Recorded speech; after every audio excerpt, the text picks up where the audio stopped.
ਸ੍ਰੀ ਵਾਹਿਗੁਰੂ ਸਾਹਿਬ ਜੀ। ਇੱਕ ਓੰਕਾਰ ਸਤਿਨਾਮ ਕਰਤਾ ਪੁਰਖ ਨਿਰਭਉ ਨਿਰਵੈਰ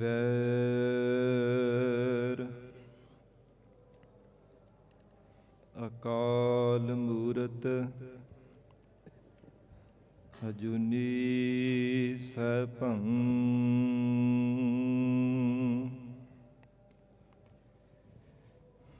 ਗੁਰ ਪ੍ਰਸਾਦ ਜਪ ਆਦਿ ਸਚ ਜੁਗਾਦਿ ਸਚ ਹੈ ਭੀ ਸਚ ਨਾਨਕ ਹੋਸੀ ਭੀ ਸਚ।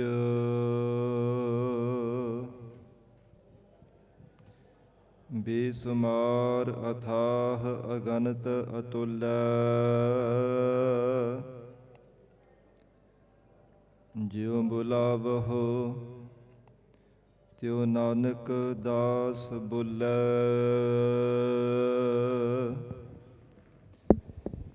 ਬੇਸੁਮਾਰ ਅਥਾਹ ਅਗਨਤ ਅਤੁਲ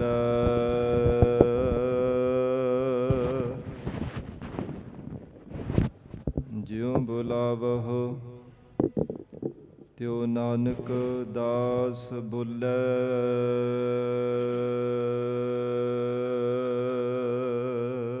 ਸਤਨਾਮ ਸ੍ਰੀ ਵਾਹਿਗੁਰੂ ਸਾਹਿਬ ਜੀਓ। ਫਾਲਗੁਣ ਆਨੰਦ ਉਪਾਰਜਨਾ ਹਰ ਸੱਜਣ ਪ੍ਰਗਟ ਆਏ। ਸੰਤ ਸਹਾਈ ਰਾਮ ਕੇ ਕਰ ਕਿਰਪਾ ਦੀਆ ਮਿਲਾਏ। ਸੇਜ ਸੁਹਾਵੀ ਸਰਬ ਸੁਖ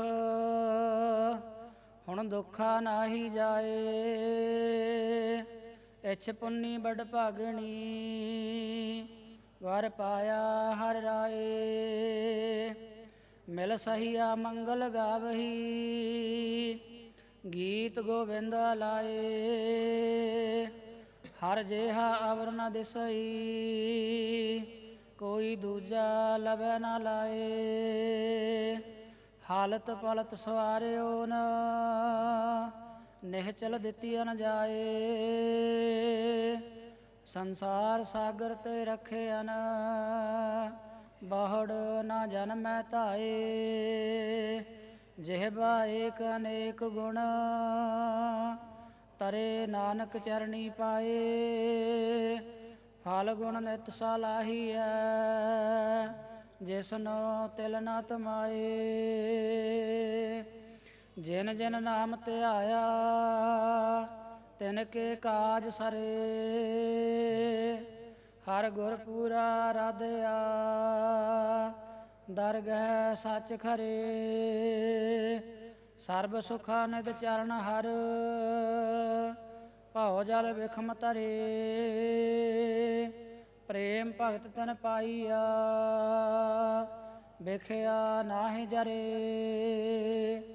ਕੂੜ ਗਏ ਦੁਬਿਧਾ ਨਸੀ ਪੂਰਨ ਸੱਚ ਭਰੇ। ਪਾਰ ਬ੍ਰਹਮ ਪ੍ਰਭ ਸੇਵਦੇ ਮਨ ਅੰਦਰ ਏਕ ਧਰੇ। ਮਾਹ ਦਿਵਸ ਮੂਰਤ ਭਲੇ ਜਿਸ ਕੋ ਨਦਰ ਕਰੇ।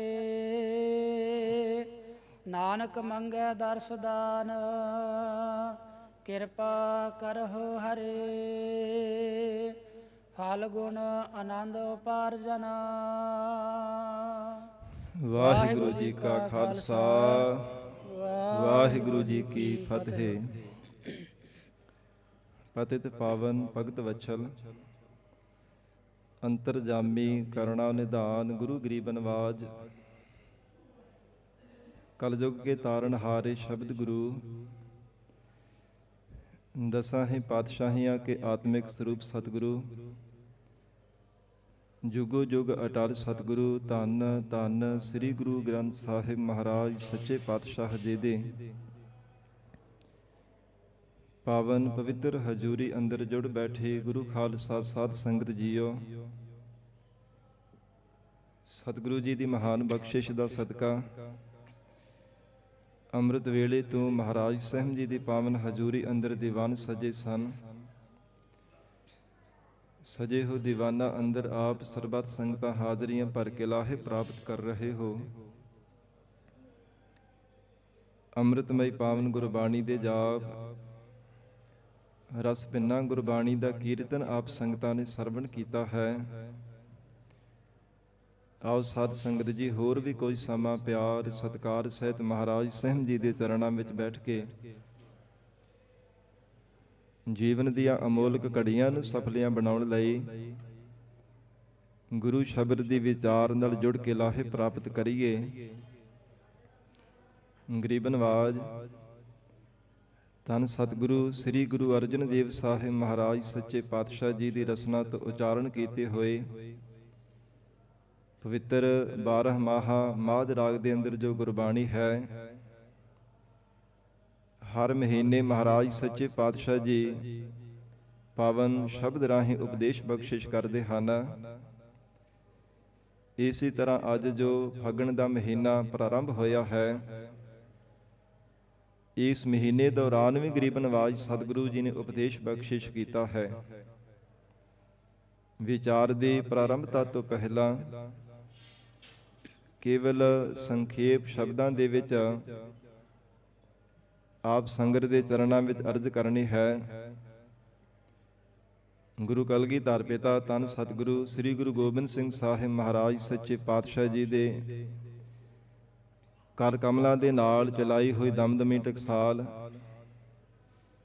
ਤਿਨਾਂ ਦੇ 12ਵੇਂ ਮੁਖੀ ਵਿਦਿਆ ਮਾਰਤੰਡ ਬ੍ਰਹਮ ਗਿਆਨੀ ਸ੍ਰੀਮਾਨ ਸੰਤ ਬਾਬਾ ਗੁਰਬਚਨ ਸਿੰਘ ਜੀ ਖਾਲਸਾ ਪਿੰਡਰਾਂ ਵਾਲੇ ਮਹਾਂਪੁਰਖਾਂ ਦਾ ਅੱਜ ਪਾਵਨ ਜਨਮ ਦਿਹਾੜਾ ਹੈ।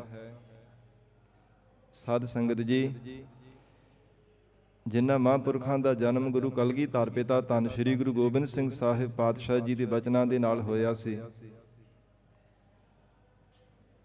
ਜਦੋਂ ਚਮਕੌਰ ਸਾਹਿਬ ਦਾ ਯੁੱਧ ਫਤਿਹ ਕੀਤਾ, ਮਹਾਰਾਜ ਸੱਚੇ ਪਾਤਸ਼ਾਹ ਜੀ ਅਖਾੜੇ ਨਗਰ ਦੇ ਵਿੱਚ ਉਸ ਸਮੇਂ 2 ਦਿਨ ਰੁਕੇ ਸਨ। 2 ਦਿਨ ਗਰੀਬ ਨਵਾਜ ਸਤਿਗੁਰੂ ਜੀ ਨੇ ਅਖਾੜੇ ਨਗਰ ਦੇ ਵਿੱਚ ਰਹਿਣਾ ਕੀਤਾ। ਇੱਥੇ ਮਾਤਾ ਸੇਵੀ ਸੀ, ਬੜੇ ਪਿਆਰ ਸ਼ਰਧਾ ਭਾਵਨਾ ਦੇ ਨਾਲ ਉਸਨੇ ਮਹਾਰਾਜ ਸਾਹਿਬ ਜੀ ਦੀ ਸੇਵਾ ਕੀਤੀ। ਬਰਤਨ ਦੇ ਵਿੱਚ ਦੁੱਧ ਪਾ ਕਰਕੇ ਲਿਆਂਦਾ, ਮਲਾਈ ਸਮੇਤ ਵਿੱਚ ਮਿੱਠਾ ਪਾਇਆ ਤੇ ਖੋਰ ਕਰਕੇ ਬੜੇ ਪਿਆਰ ਦੇ ਨਾਲ ਮਹਾਰਾਜ ਸਾਹਿਬ ਜੀ ਨੂੰ ਛਕਾਉਣ ਦੀ ਸੇਵਾ ਕੀਤੀ ਸੀ। ਤੇ ਮਹਾਰਾਜ ਸੱਚੇ ਪਾਤਸ਼ਾਹ ਜੀ ਨੇ ਵਚਨ ਕੀਤਾ ਸੀ ਕਿ ਅੰਮ੍ਰਿਤ ਪਾਨ ਕਰੋ। ਉਹ ਮਾਤਾ ਸੇਵੀ ਦਾ ਜੋ ਪੁੱਤਰ ਸੀ, ਉਸ ਨੇ ਮਹਾਰਾਜ ਸਾਹਿਬ ਜੀ ਦਾ ਵਚਨ ਮੰਨਿਆ, 5 ਪਿਆਰਿਆਂ ਤੋਂ ਖੰਡੇ ਬਾਟੇ ਦਾ ਅੰਮ੍ਰਿਤ ਛਕਿਆ। ਉਹਦਾ ਨਾਮ ਭਾਈ ਮੁਹੱਬਤ ਸਿੰਘ ਹੋਇਆ। ਤੇ ਹਜ਼ੂਰ ਨੇ ਵਚਨ ਕੀਤਾ ਸੀ ਕਿ ਤੁਹਾਡੀ ਵੰਸ਼ ਦੇ ਵਿੱਚ ਬ੍ਰਹਮ ਗਿਆਨੀ ਅਕਾਲ ਪੁਰਖ ਵਾਹਿਗੁਰੂ ਪਰਮੇਸ਼ਰ ਸਰੂਪ ਗਰੀਬ ਨਵਾਜ ਸਤਿਗੁਰਾਂ ਦੇ ਦਰਸਾਏ ਹੋਏ ਮਾਰਗ ਤੇ ਚੱਲਣ ਵਾਲਾ, ਬ੍ਰਹਮ ਵਿਦਿਆ ਦਾ ਪਸਾਰ ਤੇ ਪ੍ਰਚਾਰ ਕਰਨ ਵਾਲਾ ਇੱਕ ਪੁਰਖ ਪੈਦਾ ਹੋਵੇਗਾ। ਮਹਾਰਾਜ ਸੱਚੇ ਪਾਤਸ਼ਾਹ ਜੀ ਨੇ ਜੋ ਵਰਦਾਨ ਦਿੱਤਾ ਸੀ, ਉਹ ਸਾਧ ਸੰਗਤ ਜੀ ਸਤਿਗੁਰਾਂ ਦੇ ਕਹੇ ਹੋਏ ਬਚਨ ਪੂਰੇ ਹੋਏ।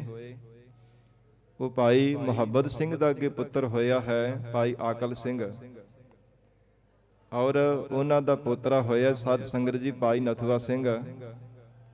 ਭਾਵ ਭਾਈ ਮੁਹੱਬਤ ਸਿੰਘ ਦਾ ਪੁੱਤਰ ਆਕਲ ਸਿੰਘ ਤੇ ਪੋਤਰਾ ਅੱਗੇ ਨਥੂਆ ਸਿੰਘ। ਇਹਨਾਂ ਨੇ ਸਿੱਖ ਮਿਸਲਾਂ ਦੇ ਸਮੇਂ ਜੰਗਾਂ ਦੇ ਵਿੱਚ ਬਹੁਤ ਵੱਧ ਚੜ੍ਹ ਕਰਕੇ ਪੰਥ ਦੀ ਮਹਾਨ ਸੇਵਾ ਕੀਤੀ ਹੈ। ਬੜੀ ਸੂਰਬੀਰਤਾ ਨਾਲ ਦੁਸ਼ਮਣਾਂ ਦੇ ਨਾਲ ਜੰਗਾਂ ਲੜਦੇ ਰਹੇ ਸਨ ਮਿਸਲ ਰਾਜ ਦੇ ਸਮੇਂ। ਫਿਰ ਸਾਧ ਸੰਗਤ ਜੀ ਅੱਗੇ ਭਾਈ ਨਥੂਆ ਸਿੰਘ ਦਾ ਪੁੱਤਰ ਭਾਈ ਮਾਨਾ ਸਿੰਘ ਹੋਇਆ। ਇਹ ਦੀ ਪਤਨੀ ਜੋ ਧਰਮ ਸੁਪਤਨੀ ਸੀ ਨਾ, ਬੜੇ ਉੱਚੇ ਸੁੱਚੇ ਜੀਵਨ ਵਾਲੀ, ਜਿਸ ਦਾ ਨਾਮ ਸੀ ਬੀਬੀ ਰਾਜ ਕੌਰ। ਬੜੇ ਪਿਆਰ ਤੇ ਭਾਵਨਾ ਵਾਲੇ ਦੋਵੇਂ ਹੀ ਪਤੀ ਪਤਨੀ ਸਨ। ਅਕਾਲ ਪੁਰਖ ਵਾਹਿਗੁਰੂ ਪ੍ਰਮਾਤਮਾ ਜੀ ਦੇ ਦੋਵੇਂ ਹੀ ਗੁਰਮੁਖ ਭਗਤ ਸਨ। ਧਰਮ ਦੀ ਕਿਰਤ ਕਰਨ ਵਾਲੇ, ਮਹਾਰਾਜ ਸੱਚੇ ਪਾਤਸ਼ਾਹੀ ਦੇ ਦਰਸਾਏ ਹੋਏ ਮਾਰਗ ਤੇ ਚੱਲਣ ਵਾਲੇ। ਇਹਨਾਂ ਦੇ ਘਰ ਦੋ ਮਹਾਨ ਸ਼ਖਸੀਅਤਾਂ ਨੇ ਜਨਮ ਲਿਆ। ਸਾਧ ਸੰਗਤ ਜੀ, ਇੱਕ ਸਨ ਭਾਈ ਕਾਹਨ ਸਿੰਘ ਜੀ, ਜੋ ਮਹਾਨ ਵਿਦਵਾਨ ਹੋਏ ਹੈ ਔਰ ਰਾਗ ਵਿਦਿਆ ਦੇ ਵੀ ਬੜੇ ਧਨੀ ਹੋਏ ਹਨ। ਔਰ ਉਹਨਾਂ ਤੋਂ ਛੋਟੇ ਸਨ ਭਾਈ ਰੂੜ ਸਿੰਘ ਜੀ, ਜਿਹੜਾ ਖੇਤੀਬਾੜੀ ਦੀ ਕਿਰਤ ਕਰਿਆ ਕਰਦੇ, ਪਰ ਲਿਵ ਪ੍ਰਮਾਤਮਾ ਦੇ ਚਰਨਾਂ ਵਿੱਚ ਉਹਨਾਂ ਦੀ ਜੁੜੀ ਰਹਿੰਦੀ ਸੀ। ਨਾਮ ਸਿਮਰਨ ਦਾ ਹਰ ਸਮੇਂ ਅਭਿਆਸ ਕਰਦੇ ਰਹਿਣਾ। ਜਿੱਥੇ ਹੱਥੀਂ ਧਰਮ ਦੀ ਕਿਰਤ ਕਰਿਆ ਕਰਦੇ, ਉੱਥੇ ਚਿਤ ਬਿਰਤੀ ਕਰਕੇ ਵਾਹਿਗੁਰੂ ਜੀ ਦੇ ਸਿਮਰਨ ਦੇ ਵਿੱਚ ਹਰ ਸਮੇਂ ਜੁੜੇ ਰਹਿੰਦੇ ਸਨ। ਤੇ ਇਹਨਾਂ ਦੇ ਜੀਵਨ ਦੇ ਵਿੱਚ ਇਹ ਬਚਨ ਲਿਖੇ ਹੋਏ ਆ ਖਾਲਸਾ ਜੀਵਨ ਪੋਥੀ ਸਾਹਿਬ ਦੇ ਅੰਦਰ, ਕਿ ਸ੍ਰੀ ਦਸਮ ਗ੍ਰੰਥ ਸਾਹਿਬ ਜੀ ਦੇ ਕਿੰਨੇ ਕਿੰਨੇ ਪੱਤਰੇ ਜ਼ੁਬਾਨੀ ਪੜ੍ਹ ਜਾਇਆ ਕਰਦੇ ਸਨ। ਫਿਰ ਸ੍ਰੀ ਗੁਰੂ ਗ੍ਰੰਥ ਸਾਹਿਬ ਜੀ ਦੇ ਲਗਭਗ 200 ਸ਼ਬਦ ਉਹਨਾਂ ਨੂੰ ਜ਼ੁਬਾਨੀ ਕੰਠ ਸੀਗਾ। ਹਰ ਰੋਜ਼ ਉਹਨਾਂ ਨੇ ਆਪਣਾ ਨੇਮ ਬਣਾਇਆ ਹੋਇਆ ਸੀ। ਨਿਤਨੇਮ ਦੇ ਨਾਲ ਉਹਨਾਂ ਸ਼ਬਦਾਂ ਦਾ ਵੀ ਜਾਪ ਕਰਨਾ, ਬੜੇ ਪਿਆਰ ਦੇ ਨਾਲ ਹਰ ਰੋਜ਼ ਗੁਰੂ ਕੀ ਬਾਣੀ ਦਾ ਜਾਪ ਕਰਨਾ, ਨਿਤਨੇਮ ਕਰਨਾ, ਸਿਮਰਨ ਕਰਦੇ ਰਹਿੰਦੇ ਸਨ। ਉਹ ਭਾਈ ਰੂੜ ਸਿੰਘ ਜੀ, ਤਿੰਨਾਂ ਦਾ ਆਨੰਦ ਕਾਰਜ ਬੀਬੀ ਆਨੰਦ ਕੌਰ ਜੀ ਦੇ ਨਾਲ ਹੋਇਆ। ਇਹ ਸਾਧ ਸੰਗਤ ਜੀ ਬੜੇ ਸ਼ਰਧਾ ਤੇ ਭਾਵਨਾ ਦੇ ਨਾਲ ਅਕਾਲ ਪੁਰਖ ਵਾਹਿਗੁਰੂ ਪ੍ਰਮਾਤਮਾ ਦੀ ਯਾਦ ਵਿੱਚ ਜੁੜਨ ਵਾਲੇ ਬੀਬੀ ਆਨੰਦ ਕੌਰ ਜੀ ਸਨ। ਪਹਿਲਾਂ ਵੀ ਭਾਵੇਂ ਗੁਰਬਾਣੀ ਦਾ ਰੰਗ ਚੜ੍ਹਿਆ ਹੋਇਆ ਸੀ, ਮਹਾਰਾਜ ਸਾਹਿਬ ਜੀ ਦੀ ਸਿੱਖੀ ਜੀਵਨ ਦੇ ਵਿੱਚ ਧਾਰਨ ਕੀਤੀ ਸੀ, ਪਰ ਜਦੋਂ ਭਾਈ ਰੂੜ ਸਿੰਘ ਜੀ ਦੀ ਸੰਗਤ ਮਿਲੀ ਹੈ ਨਾ, ਆਨੰਦ ਕਾਰਜ ਹੋਵਣਾ ਕੀਤਾ ਹੈ, ਫਿਰ ਹੋਰ ਵੀ ਕਈ ਗੁਣਾ ਵੱਧ ਪਰਮੇਸ਼ਰ ਦਾ ਨਾਮ ਦਾ ਸਿਮਰਨ ਦਾ ਰੰਗ ਚੜ੍ਹਿਆ ਹੈ। ਕਿਉਂਕਿ ਗੁਰਮੁਖਾਂ ਦੀ ਸੰਗਤ ਦੇ ਵਿੱਚ ਸਾਧ ਸੰਗਤ ਜੀ ਵਾਹਿਗੁਰੂ ਦੇ ਨਾਮ ਦਾ ਰੰਗ ਚੜ੍ਹਦਾ ਹੈ। ਮਨ ਹੋਰ ਵੀ ਉਤਸ਼ਾਹਤ ਹੋ ਜਾਂਦਾ ਹੈ, ਮਨ ਹੋਰ ਵੀ ਪ੍ਰਫੁੱਲਤ ਹੋ ਜਾਂਦਾ ਵਾਹਿਗੁਰੂ ਜੀ ਦਾ ਸਿਮਰਨ ਕਰਨ ਦੇ ਵਿੱਚ। ਤੋ ਇਸ ਪ੍ਰਕਾਰ ਜਦੋਂ ਲਗਭਗ 13 ਸਾਲ ਅਕਾਲ ਪੁਰਖ ਪ੍ਰਮਾਤਮਾ ਦੀ ਬੰਦਗੀ ਕਰਦੇ ਰਹੇ ਹਨ, ਹਰ ਰੋਜ਼ ਦਾ ਨਿਯਮ ਸੀਗਾ ਮਾਤਾ ਆਨੰਦ ਕੌਰ ਜੀ ਦਾ, ਕਿ ਜਿੱਥੇ ਨਿਤਨੇਮ ਕਰਨਾ, ਪੰਜ ਗ੍ਰੰਥੀ ਦਾ ਨਿਤਨੇਮ ਕਰਨਾ, ਉਥੇ ਹਰ ਸਮੇਂ ਸਿਮਰਨ ਕਰਦੇ ਰਹਿਣਾ। 25 ਪਾਠ ਜਪਜੀ ਸਾਹਿਬ ਦੇ ਹਰ ਰੋਜ਼ ਇਹ ਮਾਤਾ ਜੀ ਕਰਿਆ ਕਰਦੇ ਸਨ। ਸਾਧ ਸੰਗਤ ਜੀ, 13 ਸਾਲ ਬਾਅਦ ਇਹਨਾਂ ਦੇ ਘਰ ਦੋ ਮਹਾਨ ਸ਼ਖਸੀਅਤਾਂ ਨੇ ਜਨਮ ਲਿਆ। ਵੱਡੇ ਸਨ ਬਾਬਾ ਹਜ਼ਾਰਾ ਸਿੰਘ ਜੀ, ਜਿਨ੍ਹਾਂ ਨੇ ਸ੍ਰੀ ਅਕਾਲ ਤਖਤ ਸਾਹਿਬ ਲਗਭਗ 24 ਸਾਲ ਸੇਵਾ ਕੀਤੀ ਹੈ ਹੈਡ ਗ੍ਰੰਥੀ ਦੀ। ਐਸੀ ਸੁਰੀਲੀ ਆਵਾਜ਼ ਸੀ ਕਿ ਸੰਗਤ ਜਦੋਂ ਹੁਕਮਨਾਮਾ ਸਾਹਿਬ ਸਰਵਣ ਕਰਦੀ ਸੀ ਨਾ, ਮਨ ਮੋਹਿਤ ਹੋ ਜਾਂਦਾ ਸੀਗਾ, ਮਨ ਮੋਹਿਆ ਜਾਂਦਾ ਸੀ। ਉਸੇ ਸਮੇਂ ਬੜੀ ਸੁਰੀਲੀ ਆਵਾਜ਼ ਤੇ ਉੱਚ ਕੋਟੀ ਦੇ ਵਿਦਵਾਨ ਹੋਏ, ਬੜੇ ਉੱਚੇ ਸੁੱਚੇ ਜੀਵਨ ਵਾਲੇ ਹੋਏ ਸਨ। ਤੇ ਇਹਨਾਂ ਤੋਂ ਛੋਟੇ ਸਨ ਵਿਦਿਆ ਮਾਰਤੰਡ ਬ੍ਰਹਮ ਗਿਆਨੀ ਤਤ ਬੇਤੇ ਮਹਾਪੁਰਖ, ਪੰਜਾਂ ਕਕਾਰਾਂ ਤੇ ਰਹਿਤ ਮਰਜ਼ਾਦਾ ਦੀ ਪਰਪੱਕਤਾ ਰੱਖਣ ਵਾਲੇ, ਦਮਦਮੀ ਟਕਸਾਲ ਦੇ 12ਵੇਂ ਜਥੇਦਾਰ ਸੰਤ ਗਿਆਨੀ ਗੁਰਬਚਨ ਸਿੰਘ ਜੀ ਖਾਲਸਾ ਪਿੰਡਰਾਂ ਵਾਲੇ ਮਹਾਪੁਰਖ। ਭਾਵ ਪਿਤਾ ਬਾਬਾ ਰੂੜ ਸਿੰਘ ਜੀ ਅਤੇ ਮਾਤਾ ਆਨੰਦ ਕੌਰ ਜੀ ਦੇ ਘਰ ਮਹਾਂਪੁਰਖਾਂ ਦਾ ਜਨਮ ਹੋਇਆ ਅਖਾੜੇ ਨਗਰ ਦੇ ਵਿੱਚ, ਜੋ ਗੁਰੂ ਕਲਗੀਧਰ ਪਿਤਾ ਧੰਨ ਸ਼੍ਰੀ ਗੁਰੂ ਗੋਬਿੰਦ ਸਿੰਘ ਸਾਹਿਬ ਮਹਾਰਾਜ ਸੱਚੇ ਪਾਤਸ਼ਾਹ ਜੀ ਨੇ ਵਰਦਾਨ ਦਿੱਤਾ ਸੀ। ਜੋ ਮਹਾਰਾਜ ਸੱਚੇ ਪਾਤਸ਼ਾਹ ਜੀ ਨੇ ਬਚਨ ਕਹੇ ਸਨ, ਬਚਨ ਪੂਰੇ ਹੋਏ ਹੈ। ਤੇ ਸਾਧ ਸੰਗਤ ਜੀ, 1 ਫੱਗਣ ਸੰਮਤ 1959 ਬਣਦੀ ਹੈ ਬਿਕਰਮੀ, ਭਾਵ 12 ਫਰਵਰੀ ਅਤੇ 1902 ਦਾ ਇਹ ਸਾਧ ਸੰਗਤ ਜੀ ਸਨ ਬਣਦੀ, ਜਿਹੜੀ ਈਸਵੀ ਦੀ ਇਹ ਸੰਮਤ ਹੈ। ਬਿਕਰਮੀ ਮੁਤਾਬਕ ਜੋ 1 ਫੱਗਣ ਅੱਜ ਭਾਵ ਅੱਜ ਦੇ ਦਿਨ ਮਹਾਂਪੁਰਖਾਂ ਦਾ ਜਨਮ ਹੋਇਆ ਸੀ ਅਖਾੜੇ ਨਗਰ ਦੇ ਵਿੱਚ। ਮਾਤਾ ਆਨੰਦ ਕੌਰ ਜੀ ਦੀ ਕੁੱਖ ਨੂੰ ਭਾਗ ਲਾਏ ਹੈ। ਗੁਰਮਤ ਅਨੁਸਾਰ ਸਾਰਾ ਜਨਮ ਸੰਸਕਾਰ ਕੀਤਾ ਗਿਆ। ਜਿਵੇਂ ਜਨਮ ਹੋਇਆ ਉਸ ਸਮੇਂ ਇਸ਼ਨਾਨ ਕਰਵਾਇਆ, ਤੇ ਮਹਾਂਪੁਰਖਾਂ ਦੇ ਭੂਆ ਜੀ ਉਸ ਸਮੇਂ ਸ੍ਰੀ ਗੁਰੂ ਗ੍ਰੰਥ ਸਾਹਿਬ ਮਹਾਰਾਜ ਜੀ ਦੀ ਹਜ਼ੂਰੀ ਵਿੱਚ ਲੈ ਕਰਕੇ ਆਏ ਹਨ। ਸਭ ਤੋਂ ਪਹਿਲਾਂ ਮਹਾਰਾਜ ਸਾਹਿਬ ਜੀ ਦੇ ਦਰਸ਼ਨ ਕਰਵਾਏ ਆ। ਕੜਾਹ ਪ੍ਰਸ਼ਾਦ ਦੀ ਦੇਗ ਤਿਆਰ ਕੀਤੀ।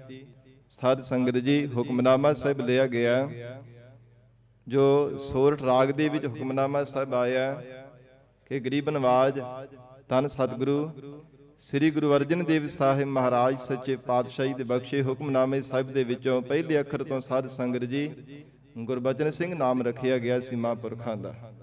ਗੁਰਪੂਰਾ ਭੇਟਿਓ ਵਡਭਾਗੀ ਮਨਹਿ ਭਇਆ ਪ੍ਰਗਾਸਾ, ਕੋਈ ਨਾ ਪਹੁੰਚਨ ਹਾਰਾ ਦੂਜਾ ਆਪਣੇ ਸਾਹਿਬ ਕਾ ਪਰਵਾਸਾ। ਮਹਾਂਪੁਰਖਾਂ ਦਾ ਫਿਰ ਇਸ ਪਹਿਲੇ ਅੱਖਰ ਤੋਂ ਨਾਮਕਰਨ ਕੀਤਾ ਗਿਆ। ਔਰ ਸਾਧ ਸੰਗਤ ਜੀ, ਹੋਰ ਕੋਈ ਜਿਵੇਂ ਸੰਸਾਰ ਦੀ ਰੀਤੀ ਹੈ ਨਾ, ਕੋਈ ਕਿਸੇ ਤਰ੍ਹਾਂ ਦੀ ਗੁੜਤੀ ਦਿੰਦਾ, ਕੋਈ ਮਿੱਠਾ ਪਾ ਕਰਕੇ, ਕੋਈ ਕਿਸੇ ਤਰ੍ਹਾਂ ਕਰਕੇ ਗੁੜਤੀ ਦਿੰਦਾ, ਕੋਈ ਗੁੜ ਦੀ ਗੁੜਤੀ ਦੇ ਦਿੰਦਾ, ਕੋਈ ਆਪਣੀ ਝੂਠੀ ਵਡੇਰੇ ਕੋਈ ਗੁੜਤੀ ਦੇ ਦਿੰਦੇ ਕਿ ਮੇਰੇ ਵਰਗਾ ਇਹਦਾ ਸੁਭਾਅ ਬਣ ਜਾਵੇਗਾ। ਇਸ ਸੰਸਾਰ ਦੀਆਂ ਰੀਤੀਆਂ ਛੱਡ ਕਰਕੇ ਗੁਰੂ ਘਰ ਦੀ ਮਰਜ਼ਾਦਾ ਅਨੁਸਾਰ ਮਹਾਂਪੁਰਖਾਂ ਨੂੰ ਅੰਮ੍ਰਿਤ ਤਿਆਰ ਕਰਕੇ ਅੰਮ੍ਰਿਤ ਦੀ ਗੁੜਤੀ ਦਿੱਤੀ ਗਈ ਹੈ। ਕਿਉਂਕਿ ਜੀਵਨ ਦੇ ਅੰਦਰ 5 ਸੰਸਕਾਰ ਮਹਾਰਾਜ ਸਾਹਿਬ ਜੀ ਨੇ ਬਖਸ਼ੇ ਹੈ ਸਿੱਖ ਨੂੰ। ਜਨਮ ਸੰਸਕਾਰ, ਸਾਧ ਸੰਗਤ ਜੀ ਇਸੇ ਪ੍ਰਕਾਰ ਜੋ ਅੰਮ੍ਰਿਤ ਸੰਸਕਾਰ, ਵਿਦਿਆ ਸੰਸਕਾਰ, ਆਨੰਦ ਸੰਸਕਾਰ, ਫਿਰ ਅੰਤਮ ਸੰਸਕਾਰ, ਇਹ ਸਿੱਖ ਨੂੰ 5 ਜੀਵਨ ਦੇ ਅੰਦਰ ਸੰਸਕਾਰ ਦਿੱਤੇ ਹੈ ਤੇ 5 ਸੰਸਕਾਰਾਂ ਦੀ ਮਰਜ਼ਾਦਾ ਹੈ। ਹਰ ਇੱਕ ਸੰਸਕਾਰ ਦੇ ਵਿੱਚ ਮਹਾਰਾਜ ਸਾਹਿਬ ਜੀ ਨੇ ਮਰਜ਼ਾਦਾ ਬਖਸ਼ੀ ਹੈ। ਔਰ ਹੁਕਮ ਵੀ ਹੈ ਗਰੀਬ ਨਵਾਜ ਸਤਿਗੁਰੂ ਜੀ ਦਾ ਕਿ ਇਸ ਮਰਜ਼ਾਦਾ ਅਨੁਸਾਰ ਹੀ ਜੀਵਨ ਦੇ ਅੰਦਰ ਇਹਨਾਂ ਸੰਸਕਾਰਾਂ ਨੂੰ ਕਰਨਾ ਚਾਹੀਦਾ। ਗੁਰਮਤ ਤਾਂ ਹੀ ਜੀਵਨ ਦੇ ਅੰਦਰ ਧਾਰਨ ਕੀਤੀ ਜਾ ਸਕਦੀ ਹੈ, ਨਹੀਂ ਤਾਂ ਬਹੁਤਾਤ ਵਿੱਚ ਅਸੀਂ ਮਨ ਮਤਾਂ ਹੀ ਕਰਦੇ ਰਹਿੰਦੇ ਹਾਂ। ਮਹਾਰਾਜ ਸੱਚੇ ਪਾਤਸ਼ਾਹ ਜੀ ਦੇ ਬਚਨਾਂ ਨੂੰ ਵਿਸਾਰ ਹੀ ਛੱਡਦੇ ਹਾਂ। ਸੋ ਮਹਾਰਾਜ ਗਰੀਬ ਨਵਾਜ ਸਤਿਗੁਰੂ ਜੀ ਦੇ ਬਖਸ਼ੇ ਹੁਕਮਨਾਮੇ ਸਾਹਿਬ ਤੋਂ ਮਹਾਂਪੁਰਖਾਂ ਦਾ ਨਾਮ ਰੱਖਿਆ ਗਿਆ। ਤੇ ਸਾਧ ਸੰਗਤ ਜੀ 13 ਕੁ ਮਹੀਨੇ ਦੇ ਮਹਾਂਪੁਰਖ ਹੋਏ ਆ ਤੇ ਉਸ ਸਮੇਂ ਮਾਤਾ ਆਨੰਦ ਕੌਰ ਜੀ ਚੜ੍ਹਾਈ ਕਰ ਗਏ ਹਨ। ਔਰ ਫਿਰ ਦਾਦੀ ਜੀ ਨੇ ਉਸ ਸਮੇਂ ਮਹਾਂਪੁਰਖਾਂ ਦੀ ਪਰਵਰਿਸ਼ ਕੀਤੀ ਸੀ। ਤੇ ਜਦੋਂ ਬੜੇ ਪਿਆਰ ਦੇ ਨਾਲ ਪਰਵਰਿਸ਼ ਕਰਦੇ ਆ, ਸਾਧ ਸੰਗਤ ਜੀ ਲਗਭਗ 4.5 ਸਾਲ ਦੀ ਜਦੋਂ ਆਰਬਲਾ ਹੋਈ ਹੈ ਤੇ ਮਹਾਂਪੁਰਖਾਂ ਦੇ ਤਾਇਆ ਜੀ ਬਾਬਾ ਕਾਹਨ ਸਿੰਘ ਜੀ ਉਸ ਕੋਟੀ ਦੇ ਵਿਦਵਾਨ, ਤੇ ਇਹਨਾਂ ਨੇ ਗੁਰਮਤਿ ਅਨੁਸਾਰ ਪਹਿਲਾਂ ਕੜਾਹ ਪ੍ਰਸ਼ਾਦ ਦੀ ਦੇਗ ਤਿਆਰ ਕੀਤੀ। ਫਿਰ ਸ੍ਰੀ ਗੁਰੂ ਗ੍ਰੰਥ ਸਾਹਿਬ ਮਹਾਰਾਜ ਜੀ ਦੀ ਹਜ਼ੂਰੀ ਵਿੱਚ ਮਹਾਂਪੁਰਖਾਂ ਨੂੰ ਨਾਲ ਲੈ ਕਰਕੇ ਆਏ। ਅਰਦਾਸ ਕੀਤੀ ਹੈ, ਹੁਕਮਨਾਮਾ ਸਾਹਿਬ ਲਿਆ, ਸਤਿਗੁਰਾਂ ਤੋਂ ਆਗਿਆ ਲੈ ਕਰਕੇ ਗੁਰਮੁਖੀ ਦੇ ਪਹਿਲੇ 5 ਅੱਖਰ ਪੜ੍ਹਾਏ ਹਨ, ਲਿਖ ਕਰਕੇ ਦਿੱਤੇ ਹੈ। ਫਿਰ ਉਹਨਾਂ 5 ਅੱਖਰਾਂ ਤੋਂ ਬਾਅਦ ਸਹਿਜੇ ਸਹਿਜੇ ਕ੍ਰਮਵਾਰ ਜਿਵੇਂ ਗੁਰਬਾਣੀ ਦੀ ਸੰਥਿਆ ਕਰਵਾਈ ਹੈ ਤੇ ਸਾਧ ਸੰਗਤ ਜੀ 5 ਬਾਣੀਆਂ ਨਿਤਨੇਮ ਕੰਠ ਕਰਵਾਇਆ। ਸੁਖਮਨੀ ਸਾਹਿਬ ਆਸਾ ਦੀ ਵਾਰ 5 ਗ੍ਰੰਥੀ 10 ਗ੍ਰੰਥੀ, ਇਸ ਪ੍ਰਕਾਰ ਇਹ ਗੁਰਬਾਣੀ ਦੀ ਸੰਥਿਆ ਭਾਈ ਕਾਹਨ ਸਿੰਘ ਜੀ ਨੇ ਪੜ੍ਹਾਈ ਹੈ, ਮਹਾਂਪੁਰਖਾਂ ਦੇ ਤਾਇਆ ਜੀ ਨੇ। ਤੇ ਮਹਾਂਪੁਰਖਾਂ ਦੇ ਜੀਵਨ ਦੇ ਵਿੱਚ ਲਿਖਿਆ ਹੋਇਆ, ਜਦੋਂ ਮਹਾਂਪੁਰਖਾਂ ਦੀ ਦਾਦੀ ਮਾਂ ਵੀ ਚੜ੍ਹਾਈ ਕਰ ਗਏ ਆ ਨਾ, ਸਾਧ ਸੰਗਤ ਜੀ ਉਸ ਸਮੇਂ ਕਿਸ਼ਨਪੁਰੇ ਇਹਨਾਂ ਦੇ ਭੂਆ ਜੀ ਰਹਿੰਦੀ ਸਨ, ਬੀਬੀ ਰਾਜ ਕੌਰ ਜੀ। ਉਹ ਮਹਾਂਪੁਰਖਾਂ ਨੂੰ ਆਪਣੇ ਨਗਰ ਦੇ ਵਿੱਚ ਲੈ ਗਏ। ਬੜੇ ਪਿਆਰ ਦੇ ਨਾਲ ਮਾਤਾ ਦੀ ਤਰ੍ਹਾਂ ਹੀ ਬੜਾ ਹੀ ਪਿਆਰ ਕੀਤਾ, ਬੜੇ ਸੁਚੱਜੇ ਢੰਗ ਦੇ ਨਾਲ ਇਹਨਾਂ ਦੀ ਪਰਵਰਿਸ਼ ਕੀਤੀ। ਤੇ ਉਸ ਸਮੇਂ ਉੱਥੇ ਨੇੜੇ ਹੀ ਇੱਕ ਸੰਸਕ੍ਰਿਤ ਪੜ੍ਹਾਉਣ ਵਾਲਾ ਬੜਾ ਉੱਚ ਕੋਟੀ ਦਾ ਵਿਦਵਾਨ ਸੀ। ਉਹਦੇ ਕੋਲ ਮਹਾਂਪੁਰਖਾਂ ਨੇ ਹਰ ਰੋਜ਼ ਜਾਇਆ ਕਰਨਾ। ਤੇ ਸਾਧ ਸੰਗਤ ਜੀ, ਜਿਹੜੇ ਸੰਸਕ੍ਰਿਤ ਦੇ ਗ੍ਰੰਥ ਹਨ, ਮਹਿੰਗੀ ਭਾਸ਼ਾ ਹੈ, ਇਸ ਪ੍ਰਕਾਰ ਅਰਬੀ ਫਾਰਸੀ ਉਸ ਵਿਦਵਾਨ ਦੇ ਕੋਲ ਮਹਾਂਪੁਰਖਾਂ ਨੇ ਕਿਸ਼ਨਪੁਰੇ ਨਗਰ ਦੇ ਵਿੱਚ ਰਹਿ ਕਰਕੇ ਸਿੱਖਣਾ ਕੀਤੀ ਹੈ। ਉਸ ਨੇ ਰਮਾਇਣ, ਭਾਰਤ, ਹੋਰ ਵੀ ਜਿਹੜੇ ਜੋਤਿਸ਼ ਵਿਦਿਆ ਦੇ ਜਾਂ ਸਾਧ ਸੰਗਤ ਜੀ ਯੋਗ ਸਾਧਕ ਦੇ ਜਿਤਨੇ ਵੀ ਗ੍ਰੰਥ ਸਨ, ਜਿਨ੍ਹਾਂ ਨੂੰ ਵਿਚਾਰਨਾ ਬੜਾ ਕਠਿਨ ਸੀਗਾ, ਪਰ ਮਹਾਂਪੁਰਖਾਂ ਨੇ ਉਹ ਵੀ ਸਾਧ ਸੰਗਤ ਜੀ ਬੜੇ ਸਰਲਤਾ ਸਹਿਤ ਉਹਨਾਂ ਨੂੰ ਵਿਚਾਰ ਕਰਕੇ ਉਹ ਵਿਦਿਆ ਵੀ ਜਿਹੜੀ ਸੀ ਪ੍ਰਾਪਤ ਕਰ ਲਈ।